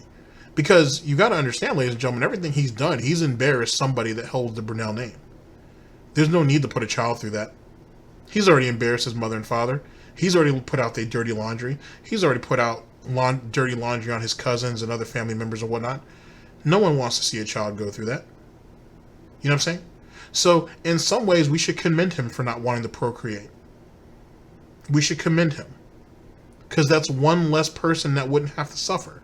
And I know that sounds incredibly egregious and rather brutal, but I'm being very, very honest with you when I say that. That we should be so glad that he's not willing to have someone else take his beating for him, even after death. Just my thoughts, though. Meaningless. Like most memes, it's stupid as hell. It doesn't apply to me because I'm not a boomer. Fuck you. You're a liar. Do I talk in circles when I lie? I have no idea. I have no idea. First of all, he does. It's like a war of attrition. What he does is he addresses the lie, and then he repeats the lie, allegedly, or what he's being called out on, and he addresses it, and then he goes into this long fucking story about some bullshit that starts to almost mean nothing from the original topic. He drags that shit out, and then he gets back and says what you said is invalid, or he's not like that anymore, and then he moves on. It's basically, that's the quickest way to, at least for me, to go ahead and explain it. It's very much a war of attrition. You really have to be like a king of hypocrisy. You have to be like a Dacky Smurf. You have to be like a Third Eye the Third to really have to sit in there and really have to punch it out with him, you know what I'm saying, to get that stuff out. You know what I'm saying? Like, that's a really hard fight. Because if you think about it this way, think of that as like, think of it as you're in a 3-minute round, right? With, shit. Let's pick somebody who's devastating in the clinch. Let's pick somebody devastating in the clinch.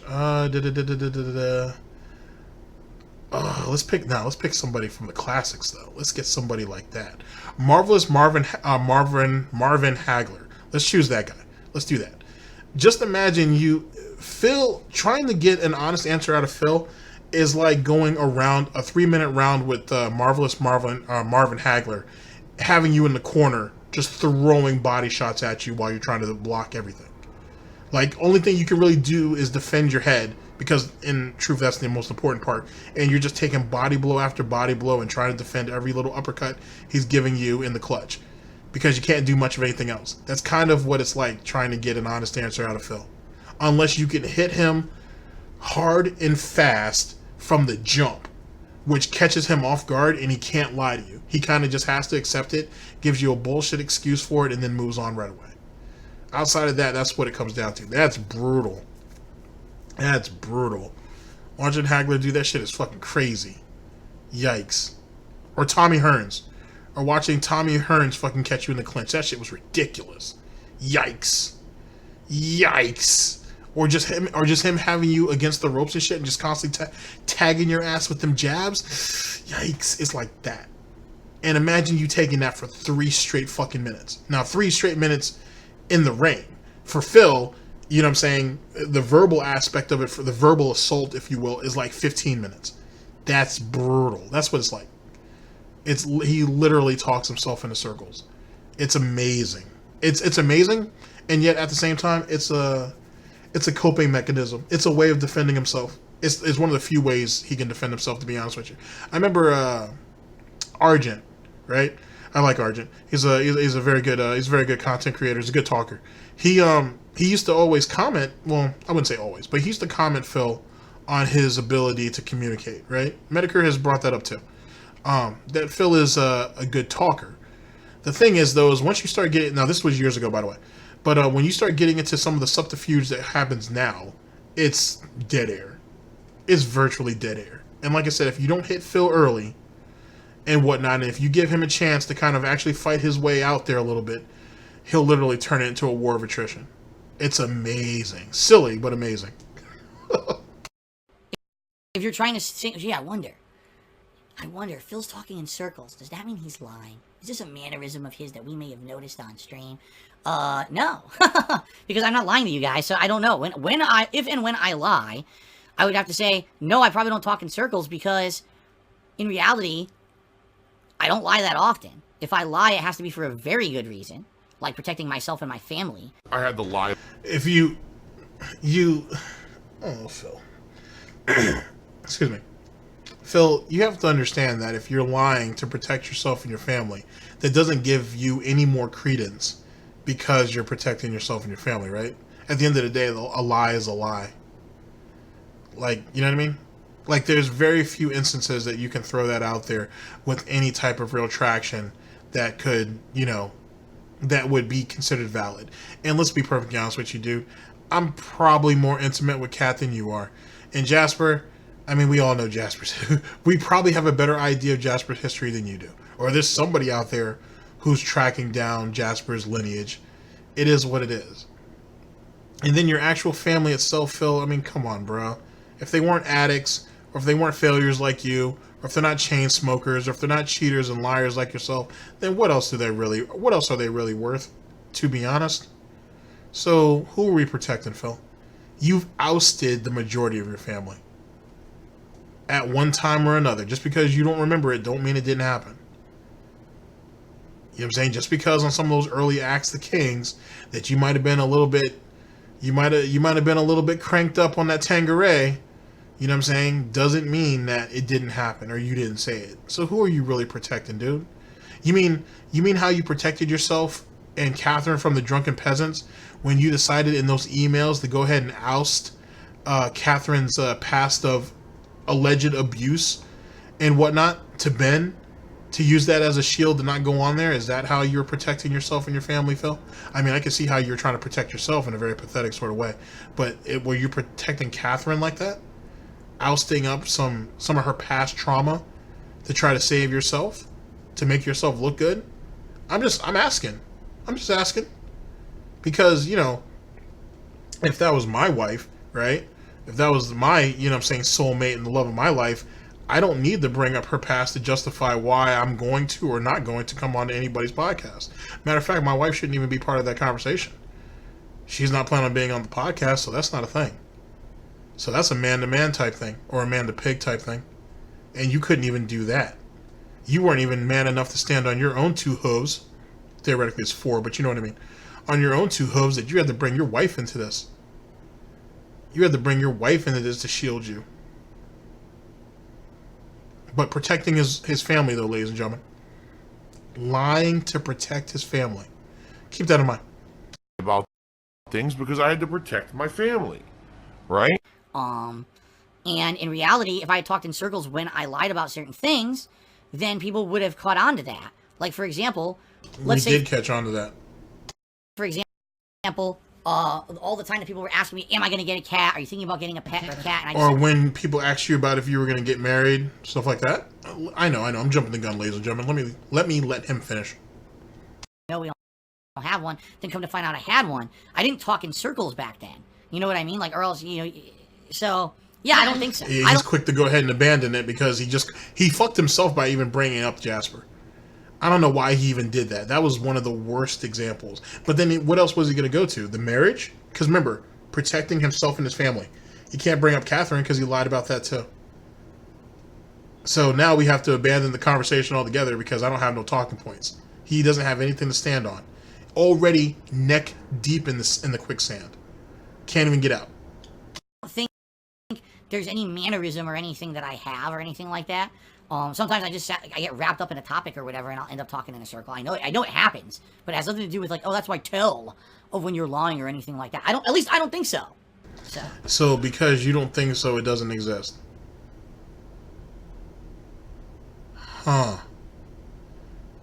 Okay, so keep that in mind, ladies and gentlemen. Because Phil doesn't think so, something does not exist. I want you to keep that in mind. Okay? I want you to remember that. So, Phil, being an absolute failure, he doesn't think so. He thinks he just has some shortcomings. He had some bad situations that he couldn't handle properly. And it was Tevin's fault. It was everybody else's fault, and it was Tevin's fault. So he's not a failure. It was just Tevin's fault.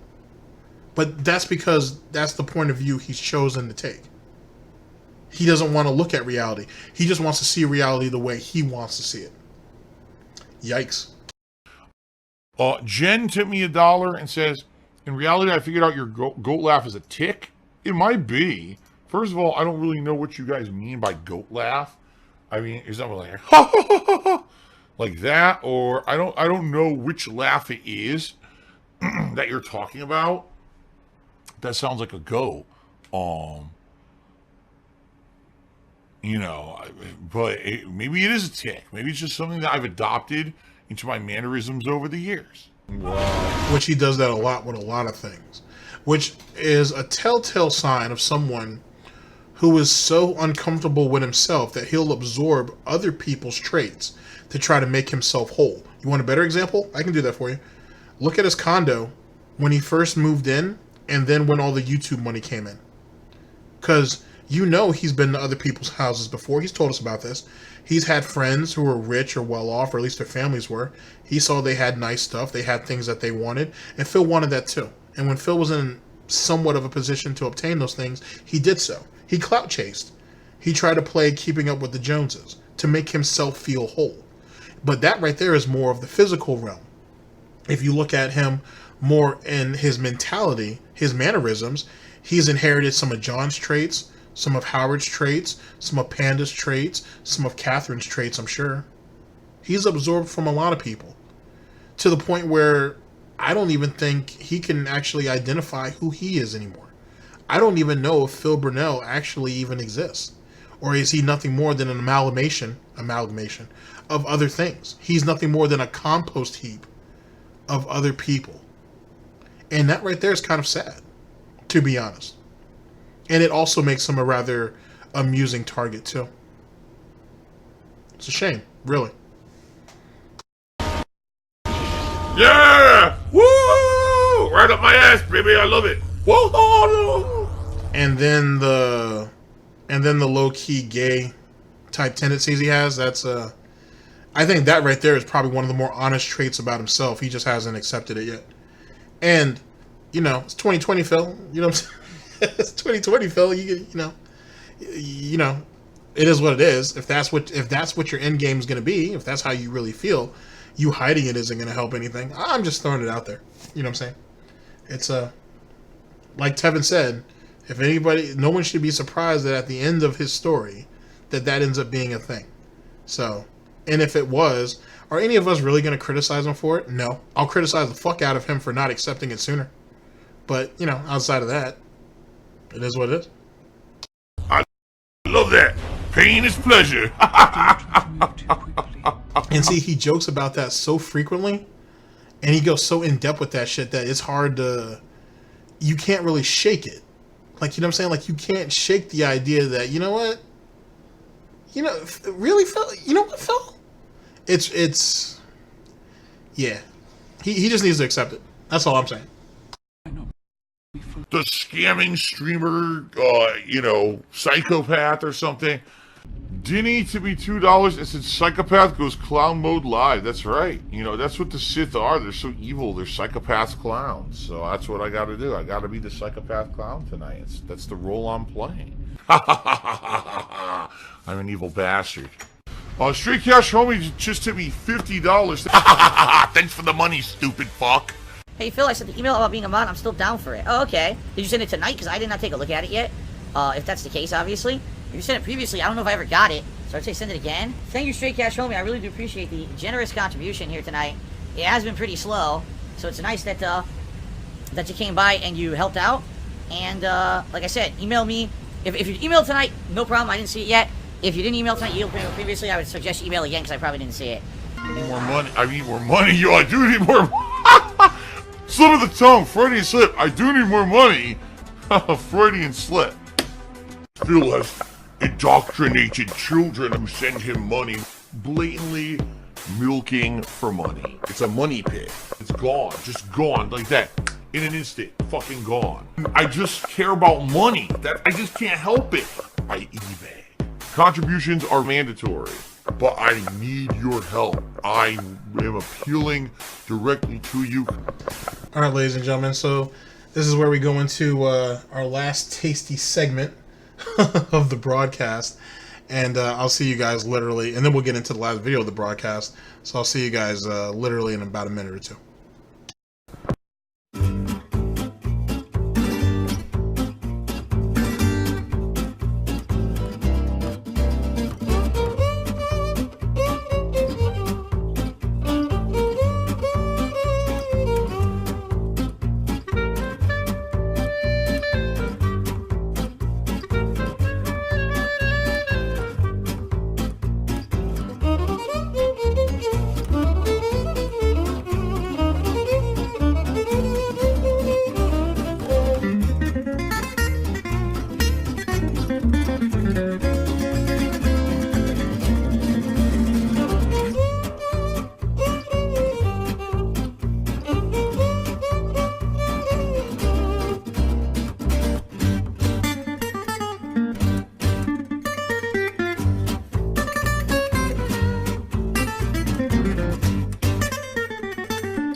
No decency, no respect. This is how I play the game!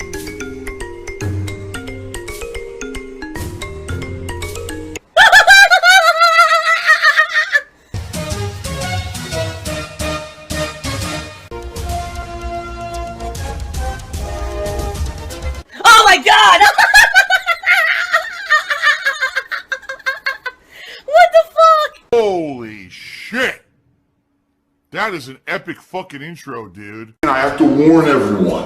Warning. What you may see right now is going to be absolutely disgusting.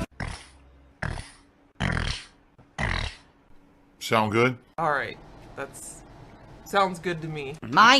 I'm glad she approves. Ladies and gentlemen, we're here with the with the last and final video that will make up our broadcast. Brought to us yet again by Burnell, DSP, explaining and debunking the lawlcow. This is from February 1st of 2020, our current year of gout. Here we go. Nasal drip is in like overdrive today. I woke up this morning, my throat was completely gunked up and felt awful. I've been trying to clear my throat constantly all day long, and it just keeps filling up. Didn't his mother buy him a humidifier? Actually, didn't they buy them like 2 of them? Why is he not using it? It's amazing how we have all these things that supposedly help him, and we never use any of it. Very peculiar. Not really. Good. I think it was because last night it was a cold night. The heat was on all night long, and it just destroyed me. I'm really trying to not let it come across on the stream, but, you know, I'm not in a good way today when it comes to my sinuses and my throat. It sucks. Obviously, I would like this to not be like this, but this happens from time to time, okay? Some days I'm much, much better, and then other days I feel awful. Today, I don't feel so good, all right? So I'm just forewarning all of you. If you end up hearing me clear my throat a lot or cough or whatever, that's what it is. It's my sinuses are just really acting up today. And it's really annoying me. I'm sorry that it comes out on my streams and it negatively affects stuff. I wish I didn't have this condition, but I do, and I have to live with it, you know, forever. So, it is what it is, okay? So because he lives with it and he suffers with it, all of you should suffer with it too. It's not like he couldn't just go ahead and blow his fucking nose. It's not like he can mute himself. It's not like he could walk away from the stream for a second. You know what I'm saying? And get that settled and whatnot. It's not like he could use a decongestant. It's not like he couldn't get a lozenge. It's not like he could do any of those things. You're just going to sit there and deal with it. Gotcha. Misery loves company. please be understanding of that. And I apologize in advance. Obviously, I don't intend for this to happen. I wanted to be nice and feeling good for the stream, and I just, you know, I'm not feeling so great today because of this shit. So, sorry about that. Hopefully it doesn't negatively affect the stream too much. And the truth of the matter is, what I found is even when I don't feel so good in the mornings, usually by about middle stream, I usually recuperate, meaning I talk so much or whatever that it usually clears up. Just right now, my whole left nostril is pretty clogged in the back of my sinuses, and my throat does not feel good, so I'm like, damn, I know that it's gonna at least come across somewhat on the stream today, which sucks, right? There's no cure. Even surgery. Some people tried having surgery and things to fix it. Doesn't guarantee to work at all. It's excessive production of mucus, and because of the design of your throat, it pours down the back. Some people don't have this issue because their throat is formed differently. I just happen to be in the bad luck group. My dad has it as well, so it's a hereditary thing. The only thing I can... So, like, he's a mutant? I mean, I know I've made the joke before because it's true. You know what I'm saying? That he went to Seattle and then he mutated extra muscles around his back and shit, and that's how the Seattle air cured him. But now he has a misformed or a malformed throat. And now, because of his unique condition, that's the reason why he has nasal drip. And his father has it too, so basically it's his father's fault. I mean, he's like a petri dish of mistakes. He really is. Him and Spoonie. Jesus Christ, they did not win the genetic lottery. They really didn't. Ever do is to constantly pop decongestants. Like, I'd be basically addicted to them to the point where I'd have to take more increasingly powerful decongestants to have an effect, because when you take a drug more and more, you become more immune to it. Vincent did a 100-bit cheer, and he says, this is my new account because my old account was mass reported by trolls and got banned. Well, I'm sorry to hear that, Vincent. My best advice is always this. Don't engage the people who are trying to do stuff negative to you, okay? I keep saying this. I know it's hard. If you pander to them, if you end up letting it get to you and interact with them, next thing you know, you're going to say and do stuff you regret, alright? And you're going to end up basically in a situation where you know they're doing it to goad you on. You know what I mean? Like, you know that they're going to be doing this on purpose to try to goad you into saying and doing stuff that's going to get you in trouble. That's what they do. That's the essence of trolling, right? Is to make you self-destructive. So, understand that, and don't buy into their crap, and ignore the nonsense. If someone's harassing you, block them. Fuck them. Don't give them the time of day. What's the point of wasting your time on them, right? At least that's my philosophy, and that's pretty much what's gotten me by through 11 years of being harassed constantly by people, so it is what it is, right? PW Dubs to me $1.30 and says, do you ever bathe Jack? And yet, that's why we got people deplatformed. That's why videos that got pulled down or attempted to get videos pulled down. That's why YouTube channels got taken, basically fell into the ether because we ignored it, right? Because we ignored it, right? That sounds like some Monday Matt type shit. And if you have to link Monday, and if you want to bring Monday Matt into the conversation, that means we have to bring Rich from Review Tech USA into that conversation. That means you got to bring Wings into that conversation. That sounds like some lawlcows to me. That sounds like quite the little who's who there. I wonder if each one of them produced a different flavor of milk. We're looking for new creamers over here. We're looking for new creamers over here at GTG Networking Productions and SnortBucks Coffee. Yo! That's so good. Oh, I need to incorporate that better, but that's so good. Jasper. Well, we have not fully bathed him in a tub yet. We have, every once in a while, if he gets super dirty for some reason, like he sneaks into the garage and gets covered in cobwebs, yes, we will wet him down and wipe him off. But we also have a shampoo that's meant to clean his coat. What you do is you like spray him with it and rub Meaning it. that you give him a bath? You wet him down and you wipe him off. Now, Phil, I don't know if that's what you consider being a bath, because, soap of some type is supposed to be integrated into that whole procedure, but whatever. But I would hope that, yeah, you guys actually give Jasper baths. It's a good thing. Just saying. There's no point in him continually licking a dirty coat and get him even more and more sick. Just throwing it out there. In. And we've done that many times too, and that cleans him up and makes him smell good too. But we've not fully bathed him in a tub yet. He does not like water. He would not like that. But when we have to, like, oh god, this one time he ran into the garage and ran behind our trash cans, and he got caught. Wait a second. You've had this cat, you've had this cat for what? Over a year, if not longer, and you have yet to bathe him. He hasn't, granted, you could really, because Jasper's kind of, he's a good, nah, you should probably be bathing him. I was going to say you could just wash him in the sink, but if he was a kitten, I would agree to doing that because of how small they are, but he's pretty good size now. You guys have never bathed Jasper ever. But even though you kind of contradicted that statement by giving him a shampoo to make him smell good. But then he says he's never fully bathed him before. What? Phil don't know what he's talking about. I'm sure Catherine has done it. It would behoove them to do so. Behoove. Yeah, I made that joke. It would behoove them to do that. All over him. We're like, oh man. So at that point, we definitely had to like scrub him down. Okay. Jasper drinks water. Cats are not supposed to be drinking human milk. There's actually special milk you can get for a cat.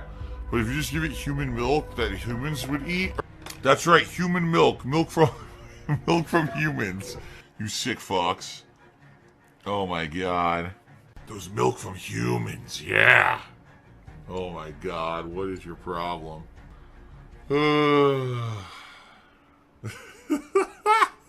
Kitten is back at 100-bit cheer. He's a serious question. What the hell does lawlcow even mean? Why are you called that? I don't get it. If you watch my streams, you wouldn't have no idea. I'm serious. If you just watch my streams, you would have no idea why anyone would call me that, because it's complete stupidity. Basically, people who buy into that lawlcow culture are pretty much drama queen, brainless idiots. I'm being serious here. I smell salt. If your whole purpose on the internet is to deride someone and turn them into a living joke, and you don't care about the repercussions of what you say and do about a person, and all you care about is getting jollies out of it and getting laughs out of it, you're a pretty fucked up, corrupted person. Okay? And that's pretty much what these people do. They actually form these really disgusting viral communities where all they do is they stalk certain people.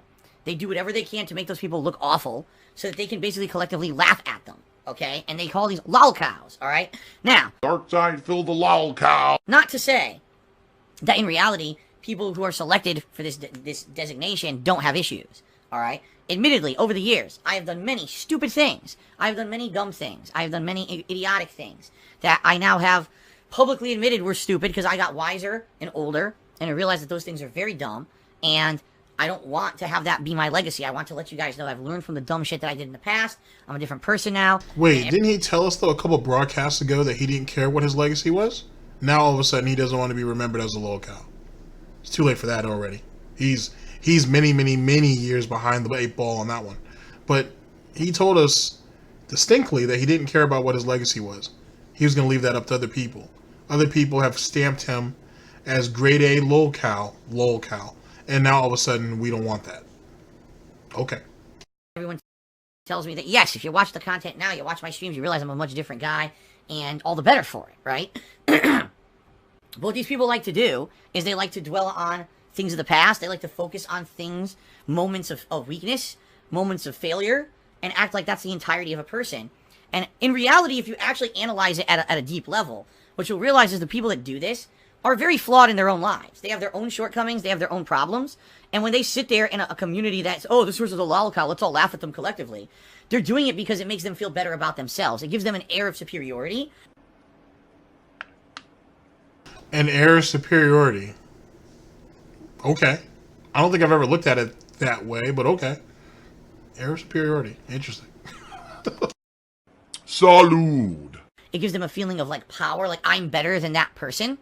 And by degrading those people publicly, it makes them... On the basis and measurement of common sense, I'm a better person, yeah. Generally. I would think, Phil, to be honest with you, like 80% of the population probably is. It might even be 90, but I'm going to say 80 to be conservative. I'd say 80% of the population are better people than you just based off common sense alone. If you put anybody... excuse me. If I was able to take one person out of the audience, out of any audience, doesn't have to be the one here, but any audience, and I put them in your position from day one, not from the beginning of your life, because failure is as failure does, but at the beginning of your YouTube career, I should say, I can almost guarantee that they wouldn't make the mistakes you made. I would have to say that they would probably be a bit more prosperous. And I think even if they accepted that, you know, they only had a couple of good years and that was the end of that, I think they could still do YouTube, still make really good money, and then still go off and do something in the real world and still make a whole lot of money both ways. Excuse me. Make a whole lot of money both ways. Excuse me. I think I could put anybody in your position and that could be a thing. It's only special motherfucking snowflakes like yourself who have no meaning in life outside of YouTube, because YouTube was the only thing that gave you meaning, your words, not mine, is the reason why you're stuck in the position that you're in now. That doesn't have shit to do with me, and that's not me thinking that I'm more superior than you. That's not anybody thinking that they're more superior than you. That's just fact. Everything that happened to you was of your own doing, and you deserved every bit of it. If nothing else, you should clap for it. There's not too many people who would willingly put themselves in a really bad situation and then keep themselves there, and then sit there and try to preach DSP positive and try to preach all this bullshit, when in actuality they didn't give a shit about that. That's like that silly shit Amberlynn Reed likes to go ahead and pull, where she just wants people to be encouraged. She wants positive encouragement from people. She wants to be looked at as a role model to people. But in actuality, it's the negativity, in air quotes, is what actually pays the bills. You can't have both. She wants to do all these clothing hauls, showing that she looks like basically just a really heavy-setted troll doll. You know, like those trolls with the crazy colored hair that pointed straight up and shit. That's kind of like, that's what she looks like to me, to be honest with you, with a giant moon face. Anyway, she goes ahead and talks about all the positive encouragement that she wants, but in actuality, it's the negativity is what she thrives on. That's why she seeks it out. That's why during that whole 24 days of Christmas or whatever, or Vlogmas or whatever, she couldn't even keep up with it, because the majority of it was positivity, but she wasn't getting the views that she was expecting. She got all the likes that she could ever ask for, but the negativity is what carries the day. You know what I'm saying? And instead of her getting the 150 to 200,000 views she would normally get on a video, she was only getting like 100. She was only getting like 80 to 100,000, which anybody else would be happy with. But that don't pay bills. That's not going to go ahead and feed Tuesday, Wednesday, Thursday, and Friday's Gorge Fest that's about to happen. You know what I'm saying? That's not going to cover the binging and whatnot. That's not what's going to cover Becky's depression medication. The girl got bills. And negativity is what feeds the day. And more importantly, it doesn't just feed her physically, but it feeds her mentally and emotionally. She needs the negativity. She needs it because she's equated negativity to being actual emotion and in a lot of crazy ways, love in some way. So she can shit on Michael B. Petty and Zachary Michael all she wants, but she knows that the more eyes that are on them are more eyes on her. And she would much rather take any bit of negativity than run and cry victim and get shitted on for that and then turn back around and turn it into a vicious circle than actually trying to fix anything, because it's too hard to change. It's too hard to try to be a better person when you've put yourself in a position of being a lawlcow, being a joke, being a misfit. It's too hard to try to clean that shit up. It's easier and it's more profitable, to be honest, to be that way. Phil has probably made more money begging than he's ever made. Well, that's not true. Phil has made, if it wasn't for the intense begging that he does, hardcore begging season, he wouldn't have survived as long as he did. And he knows it. That's why he plays victim all the time. He needs it. And he needs the detractor dollar in his economy. Because if he doesn't have that, then he's done. Because the people that are in his current economy can't carry the day. He needs the detractor dollar. And I don't advocate people giving him money, but it's your money, do what you want. But without that dollar and the ridicule and the negativity and the nastiness that comes with it, he can't survive, and he knows that. And that's the truth. And at the end of the day, none of it's going to matter because he's going to lose anything. He's going to lose almost everything anyway. So, what you going to do? DSP News. Feel like, oh, look, these are the lowest dregs of society. So, as long as I'm better than that, you know, I'm better off. At least I'm not as bad as Darkside Phil, or I'm not as bad as Wings of Redemption, or I'm not as bad as LTG, right?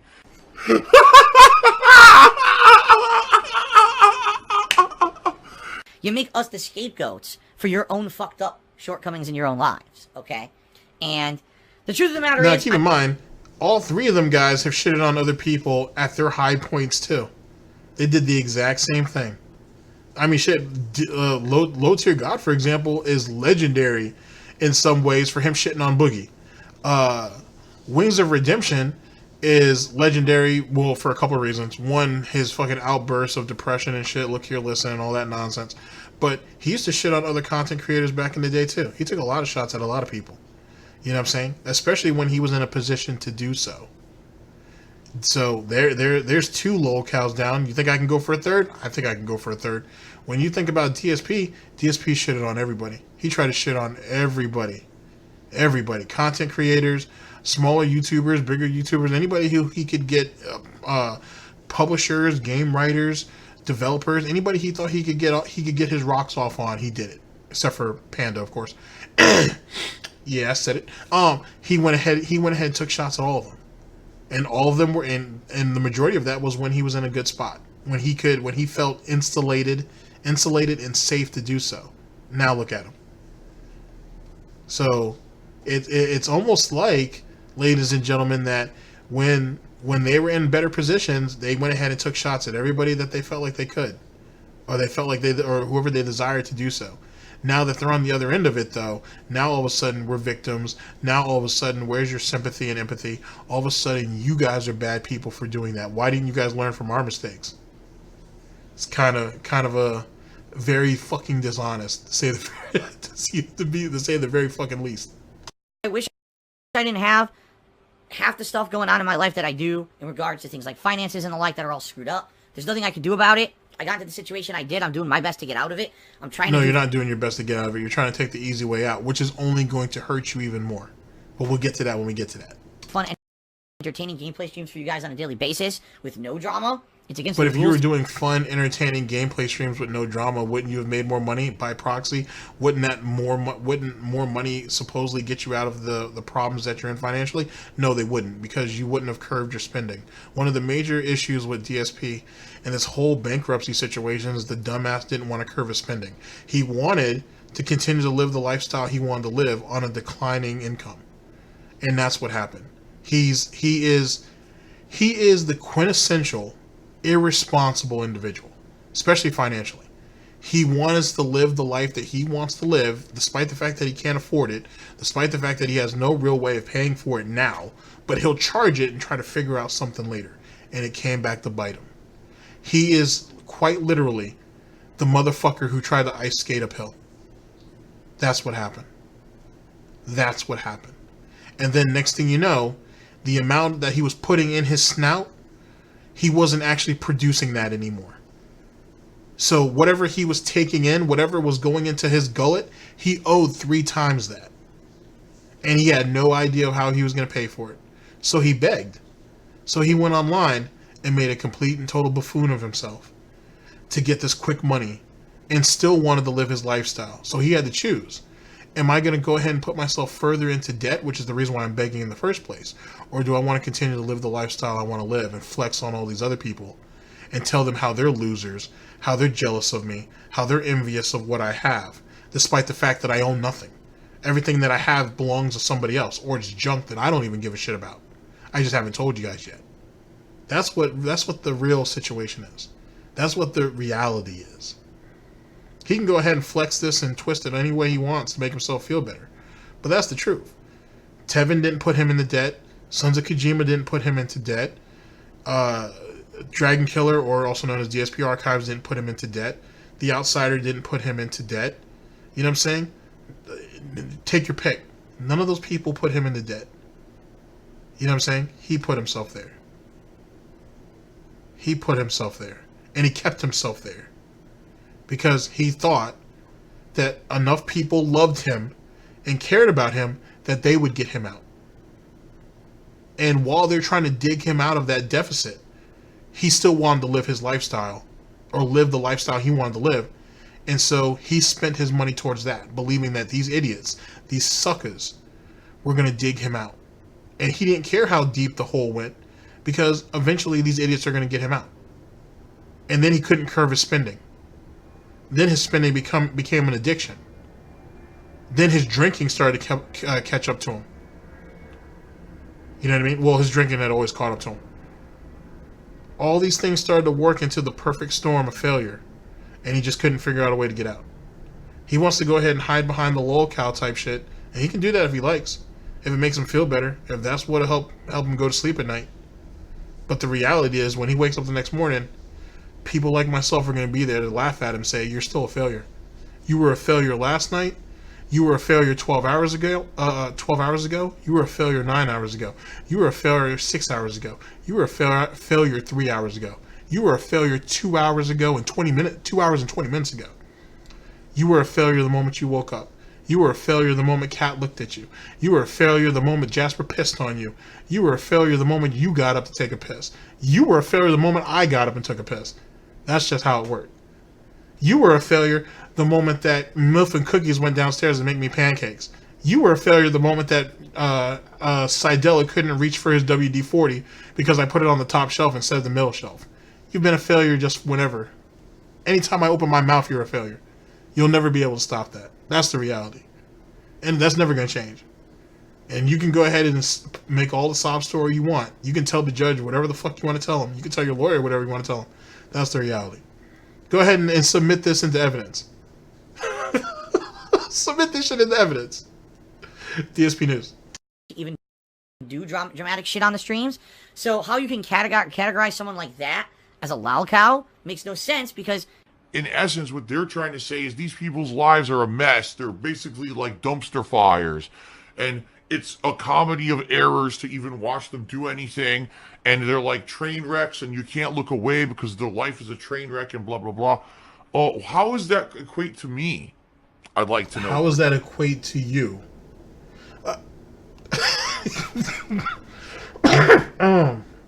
Sorry, excuse me. How does that equate to you? How does that equate to you? Phil, why? Have I not talked enough? How does that equate to you? Okay, let's sum this up. Phil, from the first breath you took, the moment you entered into this world, until the last breath you take when you leave, is full of failure. That's it. That's how it equates to you. Every step you've taken on this planet, every breath that you've taken, has bred failure. You've literally hurt or set back just about every person that you've ever been in contact with, for good or bad. You are such a disgusting individual. I can't even call you a human being, but you're such a disgusting individual that all you do is bring hate and despair to everything that you touch. That's all you do. The only thing that you're worth is being laughed at. And I say that with the utmost fucking honesty. And I might be the only person to ever say that. But I'll be and that's fine. I'm okay with that. That's what your purpose is. Your purpose is to be laughed at. And that's all I'll ever see you as. I'll never see you having anything else beyond that. You want to know why that is, Phil? Because you said it yourself that you had no self-worth in your life until you discovered YouTube. Everything up to the first 26 years of your life or whatever was garbage. Meant nothing to you, was useless. It is what it was, and you didn't find meaning till YouTube. Then you came to YouTube and proved that you were an absolute fucking failure and did it on the biggest scale fucking possible. That's how it equates to you. That's the reality. And I'll debate any detractor who has something to say about it if they want to say something about it. That's what the reality is. That's what the situation is. All you do is breathe failure. As far as I'm concerned, Burnell is synonymous with failure. If I could pledge Burnell into the dictionary and have it associated with failure, I would. I would. And I don't give a shit about the ramifications outside of it. If I could have it submitted into the Webster dictionary, a depiction of failure, and I could have your picture right next to it, I would. I would do that. I would certainly go that far to do so. And then under it, I would have it said, just imagine what would have happened if his father would have pulled out. I would do that. I would go that far with it. Because I just don't give a fuck. I really don't. You're there to be entertained. You're here to entertain me. And you've done pretty good so far. It's not in the way that you wanted it to be. But let's be honest. I mean, when life gives you lemons, you got to make lemonade.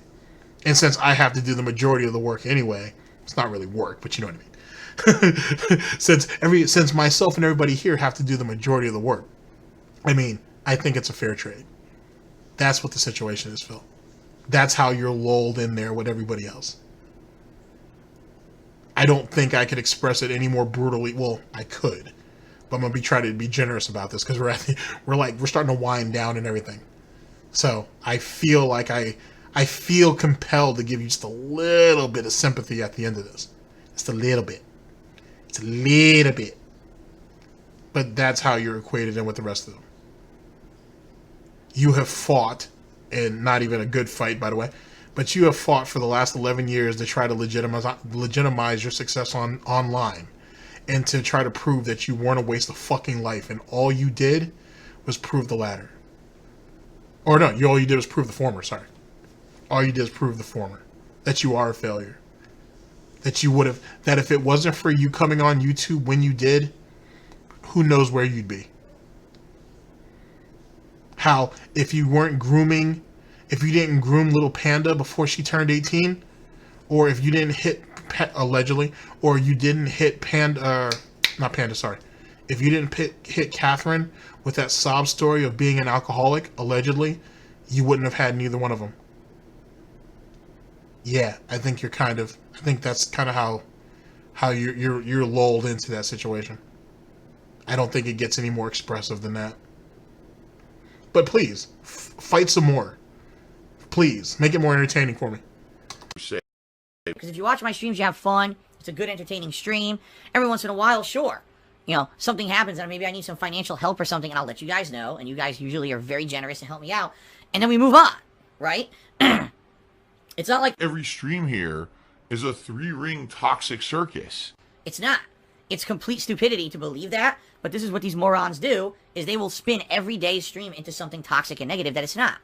Like, again, I have to bring up this stupid Kobe Bryant situation where I was very respectful. We talked honorably about the man's passing, about what he's done in his life, about what he means to people. And then people lie and say that I literally compared him to losing a game save file and act like they were the same, which I never did.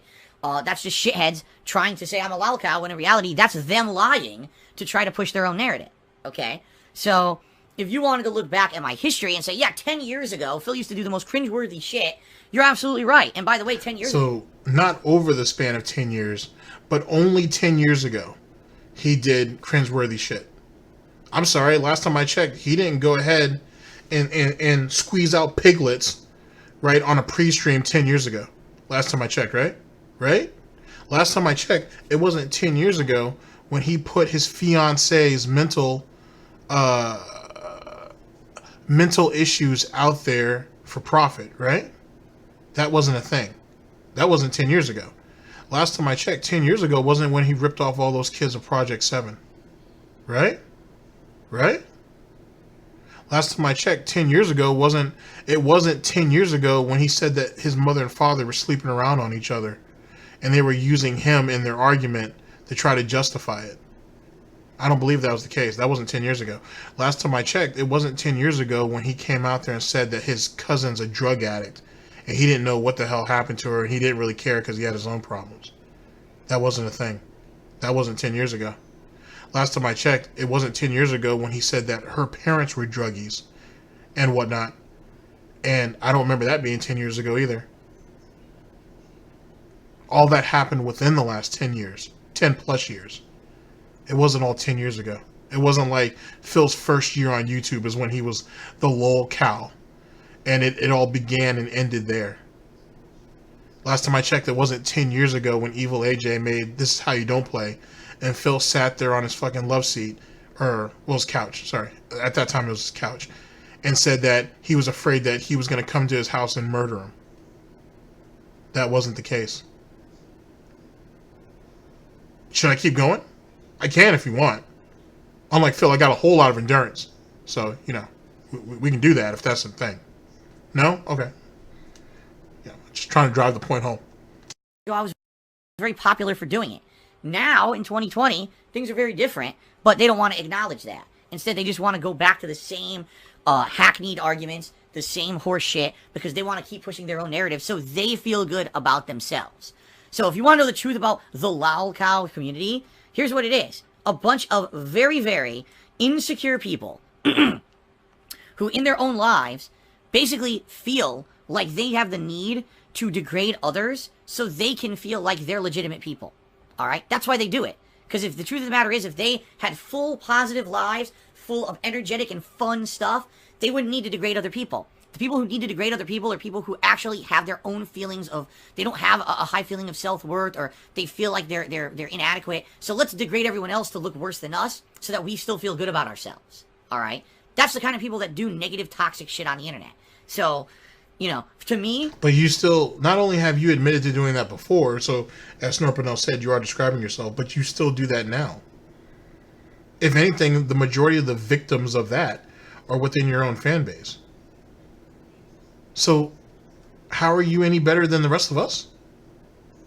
I'm confused. Oh, you need some examples, Phil? Well, I've been on a roll today, so I can help you with that. Well, there is War Dog Leader. That was a rather shameful situation on your part, Phil. That was an ugly one. That one right there still, that scar never really is healed per se. And then we have Waifu Destroyer Matt. We all remember that one. That was a rather cucky moment, to say the very least. That was pretty bad. That was pretty terrible. That was unnecessary too. There's also Swaggins. As much as I like shitting on Swaggins, because I do, he didn't deserve that. So Swaggins ain't caught it. There's been quite a few people in the DSP fan base that's had their moments of public shaming, if you will, and whatnot. But yet again, if Phil's supposed to be having fun streams and they're supposed to be loving the game and loving the environment around each other, why would they need to demean each other? Which is funny too, because if it was supposed to be all about positivity and all that bullshit, why was there so much racism going on in his stream chat at that time? Why was that a thing? I thought it was all about fun, fun chats and everything like that. Last time I checked, I thought Swaggins was dark skinned too, and he was in there for a lot of that nonsense. Ooh, that's rather hurtful. I mean, I understand just because he's sitting on the porch doesn't necessarily mean he forgets what he looks like. But wow, okay, fair enough. It's a thing. Whatever it takes to fit in, right? Whatever it takes to fit in. I got you. No problem. Look back and I say I will wholeheartedly agree. In the past I was an idiot, and maybe you could categorize me as someone in a community like that. You want to make fun of me, but I'm not like that anymore. You know what I mean? And I've changed very, very seriously over the years to make myself not like that, so that I can actually do some good on this planet before I leave it. You do some good on this planet, like going like filing for bankruptcy and going through foreclosure. Yeah, you did a lot of good on this planet, Phil. Matter of fact, Phil, let's talk a little bit about, you know what? Let's just go ahead and go to one of my favorite. I'm madly in love with milk and cookies, right? So, since you want to talk about doing good on this planet, right, Phil? Didn't Sidella, what was that? 2018? Was that 2018 when he was on Twitter talking to that allegedly underage girl on Twitch, talking about how beautiful she is and this, that, and the third, and that chick was like 16 or 17? And Sidella's in his 20s. Was that him reenacting what you did with Panda? Was that the good that you were doing? Allegedly, of course, but I'm sure if people went back and found the Twitter conversation and then you looked up how old that girl was, I mean, it's a... Anyway, is that the type of good that you were doing, Phil? Is that the type of good that you're perpetuating in life on this planet, in this world in general? Or taking people who are like... What is Rob Warren? He's like a paraplegic? Like, and you're accepting large donations from him? And the dude literally can't move? Or super blind man who literally can't see, and you're accepting his disability money? But you're doing so much good in the world though, right? You're perpetuating all this positivity, right, Phil? But yet we're taking all this money from all these disabled people who aren't going to live as long as you are. I know that's a brutal thing to say, but in truth, that's the case. So I guess because they're not going to be on this, they're not long for this earth, I guess. Not, just throwing it out there, Phil. I'm just trying to interpret what you're saying or what you're doing. You feel the need to take money from them? Is that a thing? And the thing is you know these people. So you know what their conditions are. And you're okay with that. Now, granted, you can't really help who gives you money and who doesn't, but when you finally kind of get into the brass tacks, these people, some of them, are literally giving Phil large amounts of money that should go to taking care of them or so they can live, right? Or at least make their lives comfortable. And they want to go ahead and give it to you because of all your fuck-ups. You don't see anything wrong with that? But you've changed, though. You're a better person for it.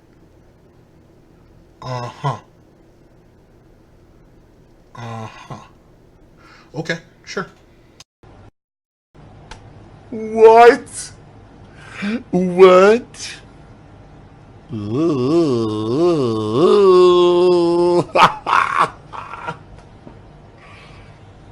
And that's how I feel now about my streams. So for them to say every day that there's some kind of bullshit going on that's not going on, it just shows that it's their shortcomings and their faults, not mine. Okay? So, there you go. Hitting his back. That's the truth of that. There's a difference between, every once in a while I like to laugh at someone, and I find them funny, whether it's you're laughing at their expense or with them, it doesn't really matter. There's a difference between that and, I have joined a community of people who literally will degrade and try to destroy a person on a daily basis, whether it's factual or not, just because that's my agenda, so that we can feel good about ourselves, because in reality we're insecure humans who just basically have no fucking value and worth. So all we do is we collectively try to group together to bring someone else down so we feel better about ourselves. That's what the lawlcow community is, and that's the truth of the matter. Anyone involved in that shit, you should look in the mirror and say, why the fuck am I wasting my time on this stupid shit when I could actually be building something productive for myself in my own life instead of bringing someone else's life down? But the truth of the matter is they don't want to look inside themselves because they'd be so horrified at what they see, they'd probably have a nervous breakdown. And here you go. Here's someone like I Am Razor, who is part of that, and is have a nervous breakdown. Now, this is coming from someone, ladies and gentlemen, who was depressed on a cocktail of pills, was to the breaking point where he was obsessed with some chick that he was scared that he might actually do something, and I'll go ahead and let you fill the blanks on what you thought that was. But It's all of us, though, that are the problem. We're the issue, and we're the ones that are susceptible to mental issues. Despite the fact that we have an individual here who preys on people with mental issues. He preys upon people that he considers weak. That's him. That's the Phil Forte.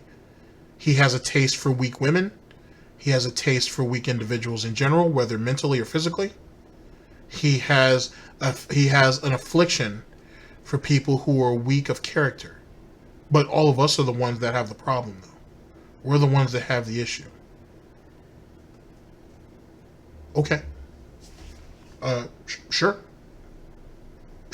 Okay. That makes a whole lot of sense. I never thought about it that way. He's now permanently banned from the chat because he wants to say stupid shit like that. Go fuck yourself. Okay? I'm just gonna fucking ban everybody. You think I'm the villain? Go fuck yourself. Eddie tipped me $1. He says, Eddie is back. The detractors have kicked me out of their circle. After my tips to you a few years ago, I'm fed up with the detractor culture. I hope you'll welcome me with open arms. Eddie, truth of the matter is, I remember you trolling the shit out of me years ago, but I'm not someone who holds grudges. And if you just want to come by and hang out and be a positive person, I'm cool with that. So, hopefully that's the case. Froggins did a 50-bit cheer and says, I'm worried with you emptying your bank account for taxes. We have enough for house payments coming up, etc. We have to eat a late fee. Truth of the matter is, I'm not going to tell you the ins and outs of all of my finances, but my mortgage payment isn't this week, so you don't have to worry about that, okay? There are other payments coming up this week. Excuse me. And so that's what I mean. Like, I'm reliant on what I make on streams on a day-to-day basis in some cases in order to make ends meet. And that's why I keep telling Now, people. ladies and gentlemen, this is supposed to be the pinnacle of success. This is supposed to be a gameplay stream. This is supposed to be a game stream, right? A gaming stream, if you will. And yet, he has personal issues to the point where people who are supposed to be coming to his streams to relax, to kind of forget about the worries of their own lives and of their day, to be entertained, have to worry about this idiot and his issues and his problems. To the point where you got dudes scared that he may not be able to make his mortgage payment. He tells them, oh, don't worry about when my mortgage payment is. That's not coming up yet. But I got other bills, though, and I need you guys' help. I need you guys to contribute to me day by day and whatnot so I can make ends meet. But yet this is the same guy who says he's successful. This is the same guy who says that he is someone to be jealous of. Because people are envious of him and his position. Even though he has to beg on stream every day to make ends meet. He said that, not me. That's his words, not mine. Okay. If that's what success is to a lawlcow, I shudder to think what failure really is. You know, I am seriously reliant on tips to help me out in the short term. The good news is that hopefully this year, if everything goes according to plan as I'd like it to, it'll be the first year in a long effing time where I should be able to get caught up with stuff, hopefully, and we won't have this issue anymore. But wait, so he's been failing for years. Excuse me, for years he's been failing. And he's hoping that his begging will be able to get him to a position to where he can actually be ahead of the game for the first time in years. He's been failing, ladies and gentlemen, for years. And he's hoping that he can beg enough to put him back in position. If this man don't got life fucked up, I don't know what is. I really don't. I really don't. I don't think he does. That's amazing. And that's scary. That's actually kind of scary. It's kind of scary that you have people like this walking around in society with completely and totally oblivious of how the world works. So the only mechanism that they have is to blame others for their failures, for their shortcomings. This man has been behind the 8 ball for years and is hoping that his begging will carry the day. But yet we're envious of that. We're jealous of that. Our lives are so miserable that we have to go ahead and shit on Phil to make ourselves feel better. But how many, can we take a show of hands or ones or whatever on how many of you are going through foreclosure or bankruptcy right now at the same time? Anybody want to tell me that? And for all of you guys, and for some of you who are DSP fanboys and say, oh, well, he has 2 properties. Not anymore, he don't. Not anymore, he don't. And in actuality, Pumpkin, he didn't actually own 2 properties. The banks own 2 properties. He was just paying the bank. That means, in actuality, just in case you don't know, okay, kiddo, he don't own shit. Until the lease, or unless the deed is in his name and it's in his hands, he owns nothing. He owns nothing. Here, you want another example? In such a brutal way that I'm good for? Okay, I can do that for you. Before him and Catherine got married, he was sharing that. That wasn't his. He was sharing it. There was no real estate. You know what I'm saying? No one plopped anything on that real estate saying it was sold. He was sharing that. And I would guess he probably still is. He don't own that. He shares that. So same thing with his house and his condo. He don't own those. He shares those. He's still paying on it. And since he don't have none of that paid off, he don't own nothing. That's what the reality is. That's what the situation is. So you can take that any way you want to take it. Sounds to me, though, it sounds to me, ladies and gentlemen, that he's just a brain dead idiot that bit off way more than he could chew. That's what it sounds like. He doesn't own nothing. He don't own the house that he lives in. He doesn't own the car that he drives. That condo in Connecticut, he definitely didn't own that. Everything that he has that would be considered his wealth, he don't own it. So that means he has nothing. That's the reality. Defiant sniff. DSP News. See how the year goes. We got to see how everything goes with a lot of things that are going on behind the scenes. So I can't keep constantly, when stuff like this crap happens, I can't constantly have to keep coming back to you guys and saying, hell, Phil has indoctrinated children who send him money, blatantly milking for money. It's a money pit. It's gone, just gone like that. In an instant, fucking gone. I just care about money. That I just can't help it. I eBay. Contributions are mandatory, but I need your help. I am appealing directly to you. No decency, no respect, no common sense, no fucking maturity. Is the guy who just doesn't get reality. And we'll leave it right at that. Ladies and gentlemen, it's time for me to clean up. You know what I'm saying? Got to be a good host and everything. So I'm going to go ahead and do that. And I'll see you guys in just a second. I think that's reasonable.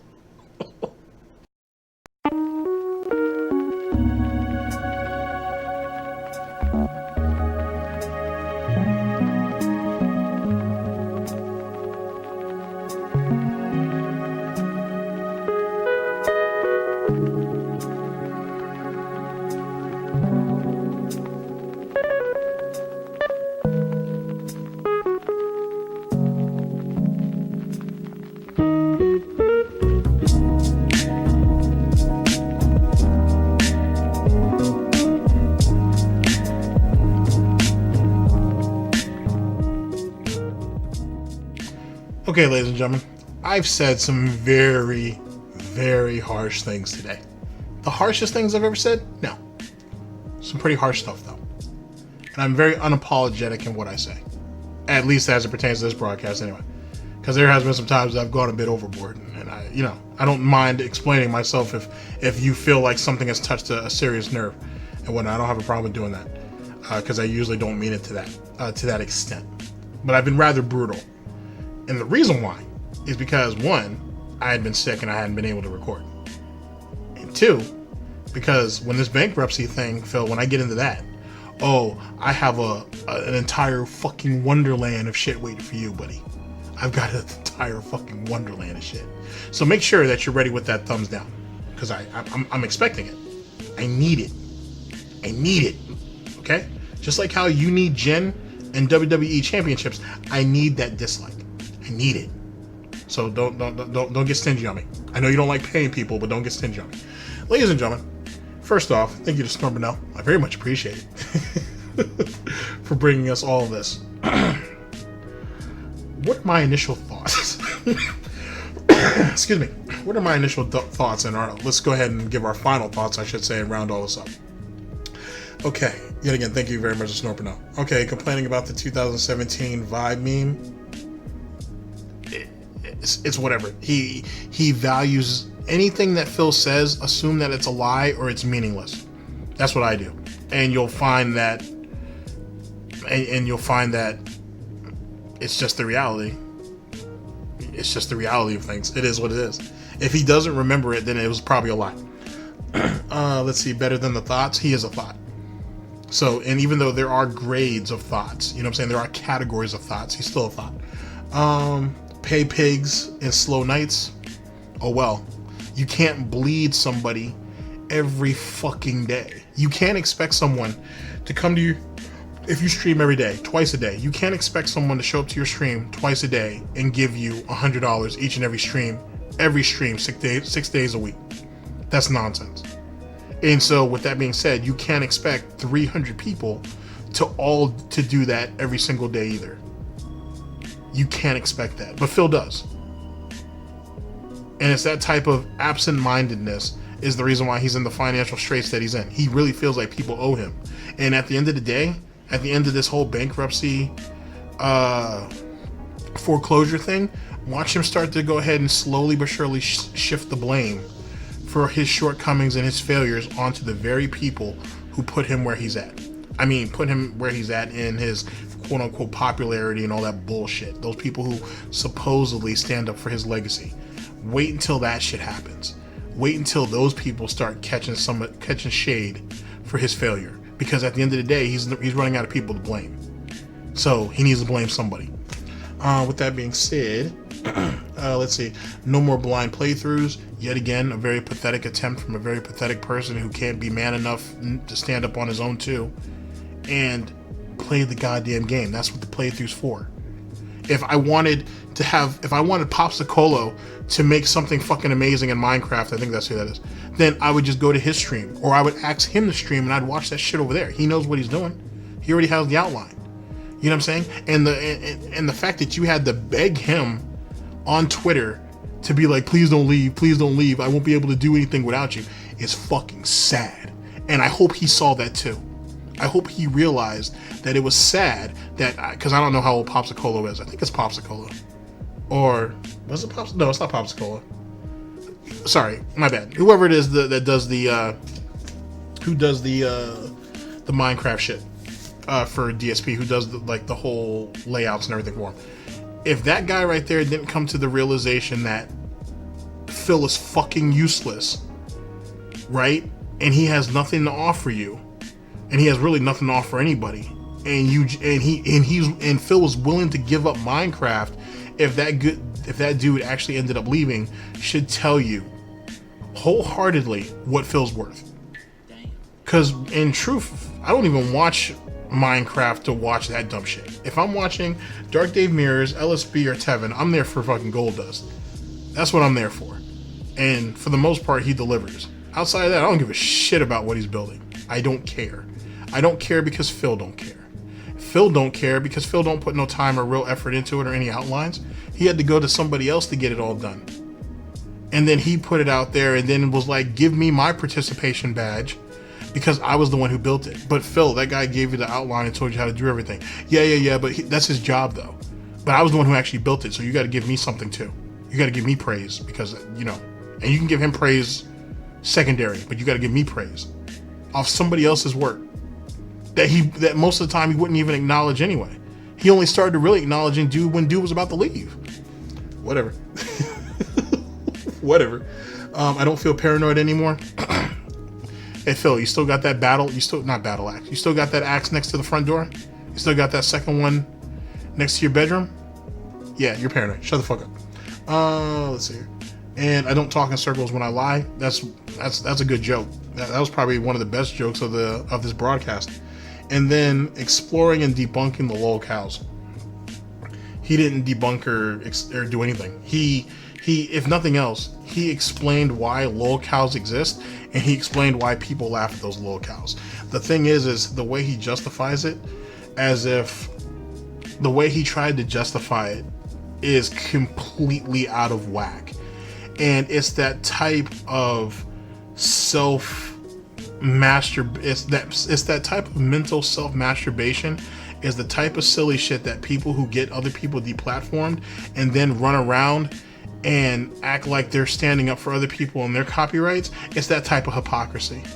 Like, if I, for example, let's use myself for example. If I was known as someone who flags down videos that criticize me, right?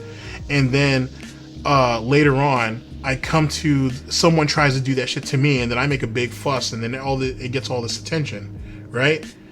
And whatnot. People are like, oh, now see, he's standing up for people for fair use or copyright or whatever the situation would be. Whatever that situation is. That makes me a hypocrite no matter what.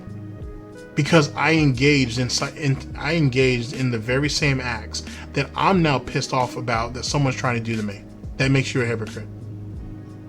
You can't sit there and say, what you're doing is wrong. You can't deplatform me if you've already deplatformed other people for basically the same reasons. That doesn't kind of sit right. You know what I'm saying? And that's one of the clear functions, features, and classifications of a lawlcow. Hypocrisy. It is what it is. Ladies and gentlemen, thank you very much for listening in. I very much appreciate it.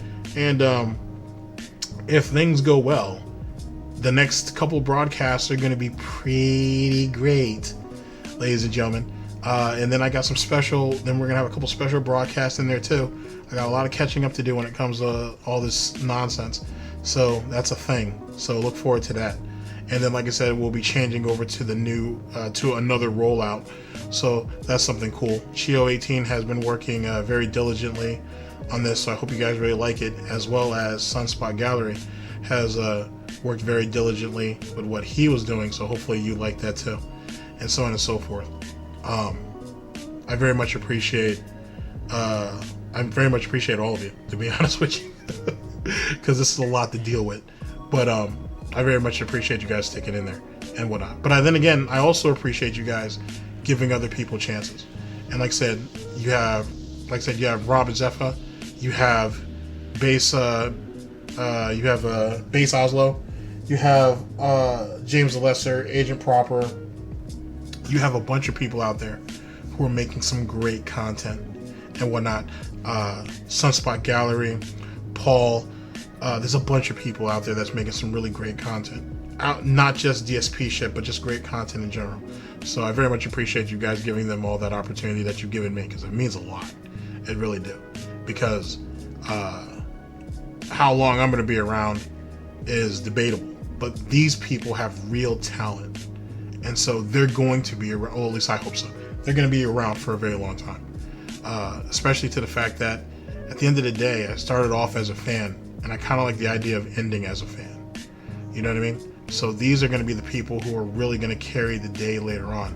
So I really like to, that's one of the things that I really want to do in 2020 is really push their content and whatnot, and see, hopefully you guys see the talent that I see. Because it's there. I promise you. I promise you. All I ask is you give them the opportunity. That's all I can ever ask for. Ladies and gentlemen, thank you very much for listening in. I very much appreciate it. And I'll see you guys whenever I see you. Actually, hopefully really, really soon, because I got a lot to do. And I have a whole lot of energy to get to it. So that's the thing. Ladies and gentlemen, this is DSP News. Always late, never breaking. Unreliable coverage that you can't count on. A GTG Network and Productions for the Snort Report and SnortBucks Coffee Company. I've been your host / anchor, GTG, and I'm signing off. Take care of yourselves, guys. Oh boy, fun stuff to be had. Fun stuff to be had in the broadcast. Oh, this is gonna be great.